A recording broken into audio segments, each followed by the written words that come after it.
ಅರೆ ಕಡಿಮೆ ಹಾಕು ಆದ್ರೆ ಅಸಲಿ ಹಾಕು. MDH ಕಾಶ್ಮೀರಿ ಕೆಂಪು ಮೆಣಸಿನ ಪೌಡರ್.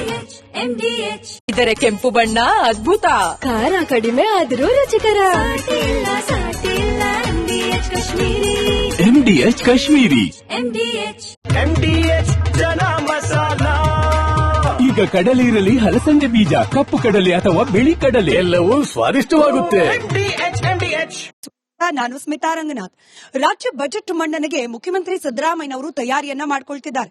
ಆದ್ರೆ ಕಳೆದ ಒಂದು 10-15 ದಿನಗಳಿಂದ ರಾಜ್ಯದಾದ್ಯಂತ ಸಿಗ್ತಾ ಇರುವ ಸುದ್ದಿಗಳನ್ನ ಗಮನಿಸ್ತಾ ಇದ್ರೆ ಕಾಮಗಾರಿಗಳು ವಿಳಂಬ, ಬಿಲ್ ಬಾಕಿ, ಫಂಡ್ಗಳು ರಿಲೀಸ್ ಆಗ್ತಾ ಇಲ್ಲ, ಅನುದಾನದ ಕೊರತೆ ಇದೆ, ಶಾಲೆಯಲ್ಲಿ ಪುಸ್ತಕ ಸಿಗ್ತಾ ಇಲ್ಲ, ಸ್ಕ್ಯಾನಿಂಗ್ ಮಿಷಿನ್ಗಳು ವರ್ಕ್ ಮಾಡ್ಲಿಕ್ಕೆ ಆಸ್ಪತ್ರೆಗಳಿಗೆ ಹಣ ಸಿಗ್ತಿಲ್ಲ, ಆಸ್ಪತ್ರೆಯಲ್ಲಿ ಔಷಧ ಸಿಗ್ತಾ ಇಲ್ಲ, ಇತ್ಯಾದಿ ಇತ್ಯಾದಿ. ವಿರೋಧ ಪಕ್ಷ ಮಾಡ್ತಿರೋ ಗಂಭೀರ ಆರೋಪ ರಾಜ್ಯದ ಖಜಾನೆಯನ್ನ ಬರಿದು ಮಾಡಿಬಿಟ್ಟಿದೆ ಕಾಂಗ್ರೆಸ್ ಸರ್ಕಾರ. ಆದ್ರೆ ಕಾಂಗ್ರೆಸ್ನವ್ರು ಹೇಳ್ತಾ ಇರೋದು ಖಜಾನೆ ಬರದಾಗಿಲ್ಲ, ಕೇಂದ್ರ ಸರ್ಕಾರ ನಮಗ್ ಕೊಡಬೇಕಾದ ದುಡ್ಡನ್ನ ಕೊಡ್ತಾ ಇಲ್ಲ. ಈ ಆರೋಪ ಪ್ರತ್ಯಾರೋಪಗಳ ನಡುವೆ ರಾಜ್ಯ ಮತ್ತೊಂದು ಬಜೆಟ್ ಅನ್ನ ವಿಟ್ನೆಸ್ ಮಾಡ್ಲಿಕ್ಕೆ ಸಿದ್ಧವಾಗಿರುವ ಪರಿಸ್ಥಿತಿಯಲ್ಲಿ ನಿಜವಾಗ್ಲೂ ನಮ್ಮ ರಾಜ್ಯದ ಖಜಾನೆಯ ಪರಿಸ್ಥಿತಿ ಯಾವ ರೀತಿ ಇದೆ? ದುಡ್ಡಿದೆಯಾ ಖಜಾನೆಯಲ್ಲಿ? ದುಡ್ಡಿದ್ರೆ ಯಾಕೆ ವಿಳಂಬ ಆಗ್ತಾ ಇದೆ? ಅನುದಾನದ ವಿಚಾರದಲ್ಲಿ, ಕಾಮಗಾರಿಗಳ ವಿಚಾರದಲ್ಲಿ, ಗ್ರಾಂಟ್ ಫಂಡ್ಗಳ ವಿಚಾರದಲ್ಲಿ ದುಡ್ಡು ಖಾಲಿ ಆಗಿಲ್ಲ ಅನ್ನೋದೇ ನಿಜವಾದ್ರೆ ಹೋಗ್ಬೇಕಾದ ಕಡೆ ದುಡ್ಡು ಯಾಕೆ ಹೋಗ್ತಾ ಇಲ್ಲ? ಬೇರೆ ಎಲ್ಲಾದ್ರೂ ದುಡ್ಡು ಹೋಗ್ತಿದ್ಯಾ? ಈ ರೀತಿ ಅನೇಕ ಅನುಮಾನಗಳಿಗೆ ಉತ್ತರವನ್ನ ಕಂಡುಕೊಳ್ಳೋ ಪ್ರಯತ್ನವನ್ನ ಇವತ್ತಿನ ಮಹಾಭಾರತ ಚರ್ಚಾ ಕಾರ್ಯಕ್ರಮದಲ್ಲಿ ಮಾಡ್ತಾ ಹೋಗೋಣ. ಇವತ್ತಿನ ಮಹಾಭಾರತ ಮೆಗಾ ಡಿಬೇಟ್ ನಲ್ಲಿ ಕಾಂಗ್ರೆಸ್ ವಕ್ತಾರರಾದ ನಟರಾಜ್ ಗೌಡ್ರಿದ್ದಾರೆ, ಬಿಜೆಪಿ ವಕ್ತಾರರಾದ ಮೋಹನ್ ವಿಶ್ವ ಅವರಿದ್ದಾರೆ, ಆಮ್ ಆದ್ಮಿ ಪಕ್ಷದ ವಕ್ತಾರರಾದ ನವೀನ್ ಅಯ್ಯನ್ ಅವರಿದ್ದಾರೆ, ಹಾಗೆ ಹಿರಿಯ ಪತ್ರಕರ್ತರು ರಾಜಕೀಯ ವಿಶ್ಲೇಷಕರಾದ ಬಸವರಾಜ್ ಇಟ್ನಾಳ್ ಸರ್ ಇದ್ದಾರೆ. ನಮಸ್ಕಾರ, ನಾಲ್ವರಿಗೂ ಕಾರ್ಯಕ್ರಮಕ್ಕೆ ಪ್ರೀತಿಯ ಸ್ವಾಗತ. ಹಾಗೆ ಎಂದಿನಂತೆ ನಮ್ಮ ಮೆಗಾ ಡಿಬೇಟ್ ನಲ್ಲಿ ಅನೇಕ ಪಕ್ಷದ ಪ್ರತಿನಿಧಿಗಳು ಹಾಗೆ ವಿಶೇಷವಾಗಿ ರಾಜಾಜಿನಗರ ಪ್ರಥಮ ದರ್ಜೆ ಕಾಲೇಜಿನ ಜರ್ನಲಿಸಂ ಸ್ಟೂಡೆಂಟ್ಸ್ ಇದ್ದಾರೆ, ಹಾಗೆ ನಮ್ಮ ಆಡಿಯನ್ಸ್ ಕೂಡ ಇದ್ದಾರೆ. ನಮಸ್ಕಾರ, ಎಲ್ಲರಿಗೂ ಪ್ರೀತಿಯ ಸ್ವಾಗತ ಕಾರ್ಯಕ್ರಮಕ್ಕೆ. ಚರ್ಚೆಯನ್ನ ಕಾಂಗ್ರೆಸ್ ವಕ್ತಾರರಾದ ನಟರಾಜ್ ಗೌಡ್ರಿಂದಲೇ ಪ್ರಾರಂಭ ಮಾಡಬೇಕು. ನಟರಾಜ್ ಗೌಡ್ರೆ, ಸುಪ್ರೀಂ ಕೋರ್ಟ್ನ ಅಬ್ಸರ್ವೇಷನ್ ಇತ್ತೀಚೆಗೆ ತಮಿಳುನಾಡಿನ ವಿಚಾರದಲ್ಲಿ ಗ್ಯಾರಂಟಿಗಳ ವಿಚಾರಕ್ಕೆ ಪ್ರಶ್ನೆ ಮಾಡಿದೆ. ವಿರೋಧ ಪಕ್ಷ ಕೂಡ ನಿಮ್ಮನ್ನು ಅದೇ ಪ್ರಶ್ನೆ ಮಾಡ್ತಿರೋದು. ಗ್ಯಾರಂಟಿ ಹೊರೆಯಿಂದಾಗಿ ರಾಜ್ಯ ಸರ್ಕಾರದ ಬೊಕ್ಕಸಕ್ಕೆ ಹಾನಿ ಆಗ್ತಾ ಇದೆ, ಬೊಕ್ಕಸ ಖಾಲಿ ಆಗ್ತಿದೆ ಅಂತ. ಬಟ್ ನೀವ್ ಹೇಳ್ತಿದ್ದೀರಿ ಇಲ್ಲ, ಗ್ಯಾರಂಟಿಗಳ ಅನುಷ್ಠಾನ ಯಶಸ್ವಿಯಾಗಿ ಮಾಡಿದೀವಿ ಅಂತ ಹೇಳಿ. ಈ ಡಿಬೇಟ್ ಅನ್ನ ಗ್ಯಾರಂಟಿ ವಿಚಾರದಲ್ಲೇ ಪ್ರಾರಂಭ ಮಾಡೋಣ. ನಿಮ್ಮ ಅನುಕೂಲಕ್ಕೆ ಅಂದ್ರೆ ನಮ್ಮ ಇಲ್ಲಿರುವ ಆಡಿಯನ್ಸ್ ಹಾಗೆ ನಮ್ಮ ಪ್ಯಾನಲಿಸ್ಟ್ ಗಳ ಅನುಕೂಲಕ್ಕೆ ಸ್ಕ್ರೀನ್ ನ ನಿಮ್ಮ ಹಿಂಭಾಗದಲ್ಲಿ ಇರತಕ್ಕಂತ ಸ್ಕ್ರೀನ್ ನಲ್ಲಿ ಈ ಗ್ಯಾರಂಟಿಗಳ ಅಂಕಿಅಂಶವನ್ನ ತರೋ ಪ್ರಯತ್ನ ಮಾಡ್ತಾ ಇದೀವಿ. ವಿರೋಧ ಪಕ್ಷ ಕೂಡ ಇದೇ ಆರೋಪವನ್ನ ಮಾಡ್ತಾ ಇರೋದು. ಗೃಹಲಕ್ಷ್ಮಿ ಯೋಜನೆ 5,000 ಕೋಟಿ ಹಣ ಎಲ್ಲಿ ಹೋಯ್ತು ಅಂತ ಗೊತ್ತಿಲ್ಲ, ವಿರೋಧ ಪಕ್ಷದ ಪ್ರಶ್ನೆ. ಅನ್ನಭಾಗ್ಯ ಯೋಜನೆ 657 ಕೋಟಿ ರೂಪಾಯಿ ಎಲ್ಲಿ ಹೋಯ್ತು ಗೊತ್ತಿಲ್ಲ ಅನ್ನೋ ಆರೋಪ. ಶಕ್ತಿ ಯೋಜನೆ ಸಾರಿಗೆ ಇಲಾಖೆಗಳಿಗೆ ಬರೋಬ್ಬರಿ 4,000 ಕೋಟಿ ಬಾಕಿ ಉಳಿಸಿಕೊಂಡಿದೆಯಂತೆ ಸರ್ಕಾರ. ಗೃಹ ಜ್ಯೋತಿ ಅಂದ್ರೆ ಉಚಿತವಾಗಿ ವಿದ್ಯುತ್ ಅನ್ನ ನೀಡುವ ಯೋಜನೆ, ಎಸ್ಕಾಂಗಳಿಗೇನೆ ಬರೋಬ್ಬರಿ 34,980 ಕೋಟಿ 80,000 ಕೋಟಿ ರೂಪಾಯಿಯಷ್ಟು ಹಣ ಬಾಕಿ ಇದೆ. ಇನ್ನು ಯುವ ನಿಧಿ ಅದು ಅನುಷ್ಠಾನ ಆಗಿದೆಯಾ ಇಲ್ವಾ ಅದ್ರ ಬಗ್ಗೆ ಸರ್ಕಾರ ಕ್ಲಾರಿಟಿ ಕೊಡ್ತಿಲ್ಲ. ಆದ್ರೆ ಬರೋಬ್ಬರಿ 2.84 ಲಕ್ಷ ಹುದ್ದೆಗಳು ಬಾಕಿ ಇದೆ, ಇದನ್ನ ಭರ್ತಿ ಮಾಡ್ತಿಲ್ಲ ಸರ್ಕಾರ. ಎಲ್ಲಾಯ್ತು ಗ್ಯಾರಂಟಿ ಅನುಷ್ಠಾನ ಯಶಸ್ವಿಯಾಗಿ? ಯಾಕೆ ಬಾಕಿ ಇದೆ? ದುಡ್ಡಿಲ್ವಾ? ಕೊಡೋಕಾಗ್ತಿಲ್ವಾ? ಯಾಕೆ ಗೊಂದಲ? ನಟರಾಜ್ ಗೌಡ್ರೆ, ವೆರಿ ನೈಸ್, ಒಳ್ಳೆ ಪ್ರಶ್ನೆ, ಒಳ್ಳೆಯ ಶುರು ಚೆನ್ನಾಗಿ ಮಾಡಿದಿರಿ ತಾವು. ಸುಮಾರು 1,65,00,000 ಕುಟುಂಬಗಳಿಗೆ ಶೂನ್ಯ ಬಿಲ್ ಹೋಗ್ತಾ ಇದೆ, ಅದು ಗೃಹ ಜ್ಯೋತಿ. 4,21,00,000 ಜನತೆಗೆ ಅನ್ನಭಾಗ್ಯದಲ್ಲಿ ಅವರಿಗೆ ಅಕ್ಕಿ ಹೋಗ್ತಾ ಇದೆ, ಆ ಸ್ಕೀಮ್ ಯಶಸ್ವಿಯಾಗಿದೆ. ಯುವ ನಿಧಿ ಅಂತ ಬಂದ್ರೆ 2,58,000 ಯುವಕರು ಮಾತ್ರ ಅದರ ಫಲಾನುಭವಿಗಳಾಗಿದ್ದಾರೆ. ಅಷ್ಟು 5 ಲಕ್ಷ ಜನ ಎನ್ರೋಲ್ ಮಾಡ್ಕೊಂಡಿದ್ರು, ಕೆಲವರು ಡಾಕ್ಯುಮೆಂಟ್ಸ್ ನ ಫುಲ್ಫಿಲ್ ಮಾಡ್ತಾ ಇಲ್ಲ, ಹಾಗಾಗಿ 2,58,000 ಜನಕ್ಕೆ ಫಲಾನುಭವಿಗಳಾಗಿದ್ದಾರೆ. ಗೃಹಲಕ್ಷ್ಮಿನಲ್ಲಿ 1,24,00,000 ಮಹಿಳೆಯರು ನೋಂದಣಿ ಮಾಡಿಕೊಂಡ್ರು ಕೂಡ 1,16,17 ಲಕ್ಷ ಜನರಿಗೆ ಅದು ನಿರಂತರವಾಗಿ ಹೋಗ್ತಾ ಇದೆ. ನೀವು ಹೇಳಿದ್ರಿ ಬಾಕಿ ಉಳಿದಿರೋದು. ಗೃಹ ಜ್ಯೋತಿನಲ್ಲಿ 34,000 ಕೋಟಿ ಬಾಕಿ ಉಳಿದಿಲ್ಲ. ನನ್ನ ಪ್ರಕಾರ 6,000 ಕೋಟಿ ರೂಪಾಯಿವರೆಗೂ ಬಾಕಿ ಉಳಿದಿದೆ ಎಲ್ಲ ಎಸ್ಕಾಂಗಳಲ್ಲಿ.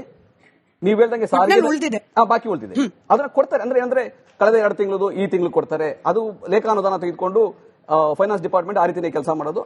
ಬಾಕಿ ಉಳಿದಿರೋದು ಜನಸಾಮಾನ್ಯರಿಗೆ ತೊಂದರೆ ಅಲ್ಲ, ಸರ್ಕಾರ ವಿಭಾಗಗಳಿಗೆ ಅದನ್ನ ಕೊಡಬೇಕಾದ್ರೆ 2 ತಿಂಗಳು 3 ತಿಂಗಳು 4 ತಿಂಗಳು ಒಟ್ಟಿಗೆ ಕೊಡ್ತದೆ, ಅದರಲ್ಲಿ ಯಾವ ಅನುಮಾನ ಬೇಡ. ಗ್ಯಾರಂಟಿ ಯೋಜನೆಗಳಿಂದ ಸುಮಾರು 5 ಕೋಟಿ ಜನ ಒಂದಲ್ಲ ಒಂದು ಯೋಜನೆಗೆ ಫಲಾನುಭವಿಗಳಾಗಿದ್ದಾರೆ. ವಿಶ್ವಸಂಸ್ಥೆ ಕೂಡ ಇದನ್ನ ಸಾರ್ವತ್ರಿಕ ಮೂಲ ಆದಾಯದ ಪರಿಕಲ್ಪನೆ ಅಂತ ಹೇಳಿ ಪ್ರಶಂಸೆ ಮಾಡಿದೆ. ಇದೇ ಗ್ಯಾರಂಟಿಯನ್ನ ಕರ್ನಾಟಕದ ಮಾದರಿಯನ್ನ ಮೋದಿಯವರು ಕೂಡ ಮೋದಿ ಕೀ ಗ್ಯಾರಂಟಿ ಅಂತ ಹೇಳಿ ಮಹಾರಾಷ್ಟ್ರದಲ್ಲಿ, ದೆಹಲಿಯಲ್ಲಿ, ರಾಜಸ್ಥಾನದಲ್ಲಿ, ಮಧ್ಯಪ್ರದೇಶದಲ್ಲಿ ನಕಲು ಮಾಡಿದ್ದಾರೆ. ನಾವು ಅದನ್ನು ಸ್ವಾಗತ ಮಾಡ್ತೀವಿ. ಇಡೀ ದೇಶದಲ್ಲಿ ಕರ್ನಾಟಕ ಏನು ಮಾದರಿ ಮಾಡಿದೆ ಅದನ್ನು ಭಾರತದಲ್ಲಿ ಪ್ರಧಾನಮಂತ್ರಿಗಳು ಕೂಡ ಕೊಡ್ಲಿ, ಇದೇ ಯೋಜನೆಗಳನ್ನ ಮುಂದುವರಿಸಲಿ ಅಂತ ನಾನು ಆಶಿಸ್ತೀನಿ. ಇದಲ್ಲದೆ ನೀವು ಕಳೆದ ವರ್ಷ ನೋಡಿದ್ರಿ 1,11,111 ಹಕ್ಕುಪತ್ರಗಳನ್ನ ಕೊಟ್ಟಿದ್ವಿ ಕಂದಾಯ ಗ್ರಾಮಗಳನ್ನಾಗಿ ಮಾಡಿ. ಈ ವರ್ಷ ಕೂಡ 1 ಲಕ್ಷ ಹಕ್ಕುಪತ್ರಗಳನ್ನ ಕೊಟ್ಟಿದ್ವಿ ಕಂದಾಯ ಗ್ರಾಮಗಳನ್ನಾಗಿ ಮಾಡಿ. ಈ ರೀತಿ ನಿರಂತರವಾಗಿ ಎಲ್ಲಾ ಇಲಾಖೆಯಲ್ಲೂ ಗ್ಯಾರಂಟಿ ಯೋಜನೆ ಅಲ್ಲದೆ ಸರ್ವಾಂಗೀಣ ಅಭಿವೃದ್ಧಿಯನ್ನ ಕರ್ನಾಟಕ ಅಭಿವೃದ್ಧಿ ಮಾಡ್ತಾ ಇರೋದಕ್ಕೇನೆ ಕರ್ನಾಟಕ ತಲಾ ಆದಾಯದಲ್ಲಿ ನಂಬರ್ 1 ಆಗಿದೆ. ಇಡೀ ದೇಶದಲ್ಲಿ 2,04,000 ರೂಪಾಯಿ ಆಗಿದೆ. ಸಾಲದ ವಿಚಾರನೂ ಮಾತಾಡೋಣ. ಅದು ಹೇಳ್ತೀನಿ.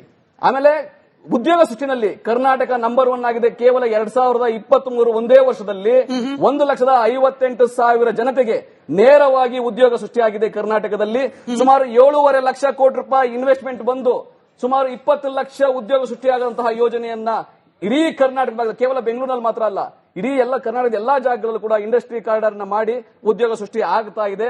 ಇನ್ನು 3 ವರ್ಷದಲ್ಲಿ ಎಲ್ಲರಿಗೂ ಉದ್ಯೋಗ ಸಿಗುತ್ತೆ. ಅದು ದಾವಣಗೆರೆ, ಶಿವಮೊಗ್ಗ ಫ್ರೀಡಂ ಪಾರ್ಕ್ ನಲ್ಲಿ ಹಾಗಾದ್ರೆ ಉದ್ಯೋಗಾಕಾಂಕ್ಷಿಗಳು ಪ್ರತಿಭಟನೆ ಯಾಕೆ ಮಾಡಿದ್ರು ಅನ್ನೋ ಪ್ರಶ್ನೆ ಬಂದ್ಬಿಡುತ್ತೆ. ಎನಿವೆ, ಮೋಹನ್ ವಿಶ್ವ ಅವರೇ, ಎರಡು ನಟರಾಜ್ ಗೌಡ್ರು ಸಾಲದ ವಿಷಯ ಪ್ರತ್ಯೇಕವಾಗಿ ನಾನು ಪ್ರಶ್ನೆ ಕೇಳ್ತೀನಿ ಸರ್. ನಟರಾಜ್ ಗೌಡ್ರು ಉತ್ತರದಲ್ಲಿ ಏನ್ ಹೇಳಿದ್ರು? ಜನರಿಗೆ ಗ್ಯಾರಂಟಿ ಯೋಜನೆ ತಲುಪ್ತಾ ಇದೆ, ಅದ್ರಲ್ಲಿ ಏನ್ ತೊಂದರೆ ಆಗಿಲ್ಲ, ಆದ್ರೆ ಸರ್ಕಾರ ಇಲಾಖೆ ಟು ಇಲಾಖೆ ದುಡ್ಡು ವರ್ಗಾವಣೆ ಮಾಡೋದು ಬಾಕಿ ಉಳಿಸ್ಕೊಂಡಿದೆ, ಅದು ಜನರಿಗೆ ತೊಂದರೆನೇ ಅಲ್ಲ. ಒಪ್ಪಬೇಕಾ ಈ ಮಾತನ್ನ? 2 ಗ್ಯಾರಂಟಿ ಯೋಜನೆಗಳಿಂದಾಗಿ ಜನರ ಅಭಿವೃದ್ಧಿ ಆಗ್ತಾ ಇದೆ, ಅಭಿವೃದ್ಧಿ ಆಗಿದ್ದೇ ನಿಜ, ಆದ್ರೆ ಪ್ರತಿಭಟನೆಗಳು ಯಾಕೆ ಆಗ್ತಾ ಇದೆ? 2 ಪ್ರಶ್ನೆ. ನಿಮ್ಮ ವಿರೋಧ ಪಕ್ಷದ ಸದಸ್ಯರ ನಿಮ್ಮ ಅಬ್ಸರ್ವೇಷನ್ ಇದಕ್ಕೆ. ಸ್ಮಿತಾ, ಗ್ಯಾರಂಟಿ ವಿಚಾರಕ್ಕೆ ವಿರೋಧ ಪಕ್ಷವಾಗಿ ಬಿಜೆಪಿ ಬಿಟ್ಬಿಡಿ, ಅವರದ್ದೇ ಶಾಸಕರು, ಅವರದ್ದೇ ಆರ್ಥಿಕ ಸಲಹೆಗಾರರಾದಂತ ಬಸವರಾಜ ರೆಡ್ಡಿ ಏನ್ ಹೇಳಿದ್ರು ಬಹಿರಂಗವಾಗಿ ಸಭೆಯಲ್ಲಿ, ಈ ಗ್ಯಾರಂಟಿ ಹೊರೆಯಿಂದ ಅಭಿವೃದ್ಧಿ ಕಾರ್ಯಗಳೇ ಆಗ್ತಾ ಇಲ್ಲ, ನಿಮಗೆ ರಸ್ತೆ ಬೇಕು, ನಿಮಗೆ ರೈಲು ಬೇಕು, ನೀರು ಬೇಕು ಅಂತ ಹೇಳಿದ್ರೆ ಗ್ಯಾರಂಟಿ ನಿಲ್ಲಿಸ್ಬಿಡಿ ಅಂತ ಹೇಳಿದ್ರು. ಇದು ಅವ್ರದೇ ಶಾಸಕರು ಹೇಳಿದ್ರು, ನಾನಲ್ಲ. ತಿರ್ಗಿ ಎಕನಾಮಿಕ್ ಸೆಕ್ರೆಟರಿ ಅಂದ್ರೆ ಅವ್ರಿಗೆ ಆರ್ಥಿಕತೆ ಗೊತ್ತು ಚೆನ್ನಾಗಿ, ಅವ್ರಿಗೆ ಗೊತ್ತಾಗ ಎಷ್ಟು ಹಾಳಾಗಿದೆ ರಾಜ್ಯ ಇವತ್ತು ಅಂತ ಹೇಳಿ. ಅಷ್ಟೇ ಯಾಕೆ, ಮಲ್ಲಿಕಾರ್ಜುನ್ ಖರ್ಗೆ ಅವರು ಓಪನ್ ಆಗಿ ಸ್ಟೇಜ್ ಮೇಲೆ ಹೇಳಿದ್ರು, ನಿಮ್ ಕೈಲಿ ಕೊಡಕ್ ಆಗಲ್ಲ ಅಂದ್ರೆ ಯಾಕೆ ಮಾಡ್ತೀರಾ ಅಂತ ಹೇಳಿ. ನಾನು ಹೇಳಿದಲ್ಲ, ಅವರೇ ಹೇಳಿರೋದು. ತಿರ್ಗಿ 2 ತಿಂಗಳು ಗೃಹಲಕ್ಷ್ಮಿ ಹಣ ಫೆಬ್ರವರಿ ಮಾರ್ಚ್ 2025 ಏನಾಯ್ತು, ಎಲ್ಲೋಯ್ತು, ಇವತ್ತಿನವರೆಗೂ ಗೊತ್ತಿಲ್ಲ.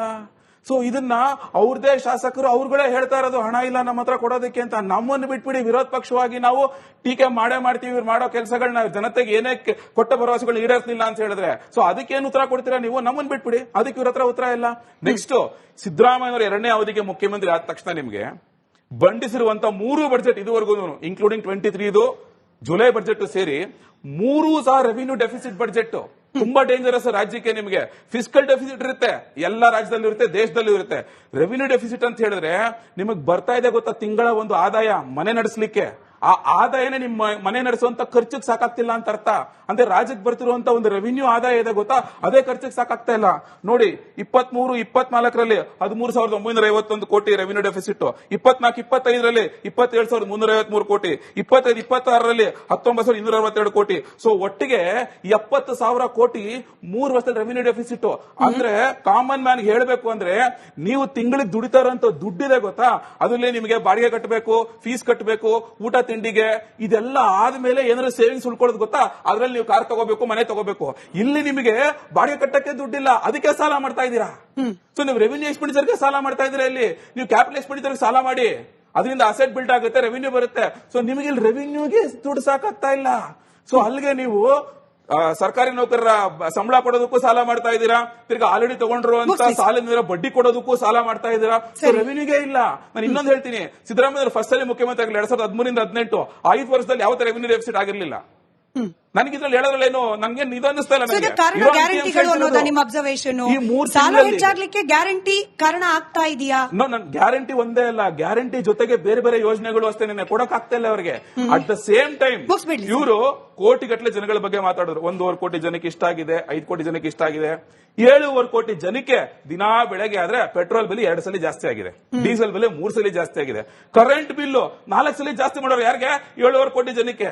ವಾಟರ್ ಬಿಲ್ ಜಾಸ್ತಿ ಮಾಡೋರೆ, ಕಸದ ಮೇಲೆ ತೆರಿಗೆ ಹಾಕ್ಬಿಟ್ರು ಬೆಂಗಳೂರಲ್ಲಿ, ಸರಿ. ಅದನ್ನು ಬಿಡ್ಲಿಲ್ಲ. ಬೆಲೆ ಏರಿಕೆ ಬಗ್ಗೆ ಕೂಡ ನಾವು ಮಾತನಾಡೋಣ. ಇರೋ ಬರೋ ಬೆಲೆ ಎಲ್ಲ ಹಾಲಿಂದ ಆಲ್ಕೋಲ್ವರೆಗೆ ಏರಿಕೆ ಮಾಡ್ಬಿಟ್ಟು ಸರಿ. ಒಂದ್ ಕಡೆಯಿಂದ 10,000 ರೂಪಾಯಿ ಕಿತ್ಕೊಂಡು ಇನ್ನೊಂದ್ ಕಡೆಯಿಂದ 1,000 ರೂಪಾಯಿ ಕೊಟ್ಬಿಟ್ಟು ನಾನು ದೊಡ್ಡದಾಗಿ ಯೋಜನೆ ಮಾಡಿದೆ ಅಂತ ತೋರ್ಸ್ಕೊತಾರಲ್ಲ. ಸರಿ, ಬೆಲೆ ಏರಿಕೆ ಬಗ್ಗೆ ಕೂಡ ಪ್ರತ್ಯೇಕವಾಗಿ ಮಾತನಾಡೋಣ. ನಟರಾಜ್ ಗೌಡ್ರೆ, ಕರೆಕ್ಟ್ ಅಲ್ವಾ? ನಾನು ಇಟ್ನಾಳ್ ಸರ್ಗೆ ನವೀನ್ ಅವ್ರಿಗೆ ಪ್ರಶ್ನೆ ಕೇಳಲಿಕ್ಕೆ ಮುಂಚೆ ಸಾಲ 7.6 ಲಕ್ಷ ಕೋಟಿ ಅಂದ್ರೆ ಹುಟ್ಟುವ ಪ್ರತಿ ಮಗುವಿನ ತಲೆ ಮೇಲೆ ಕರ್ನಾಟಕದಲ್ಲಿ 1 ಲಕ್ಷ ರೂಪಾಯಿ ಸಾಲ.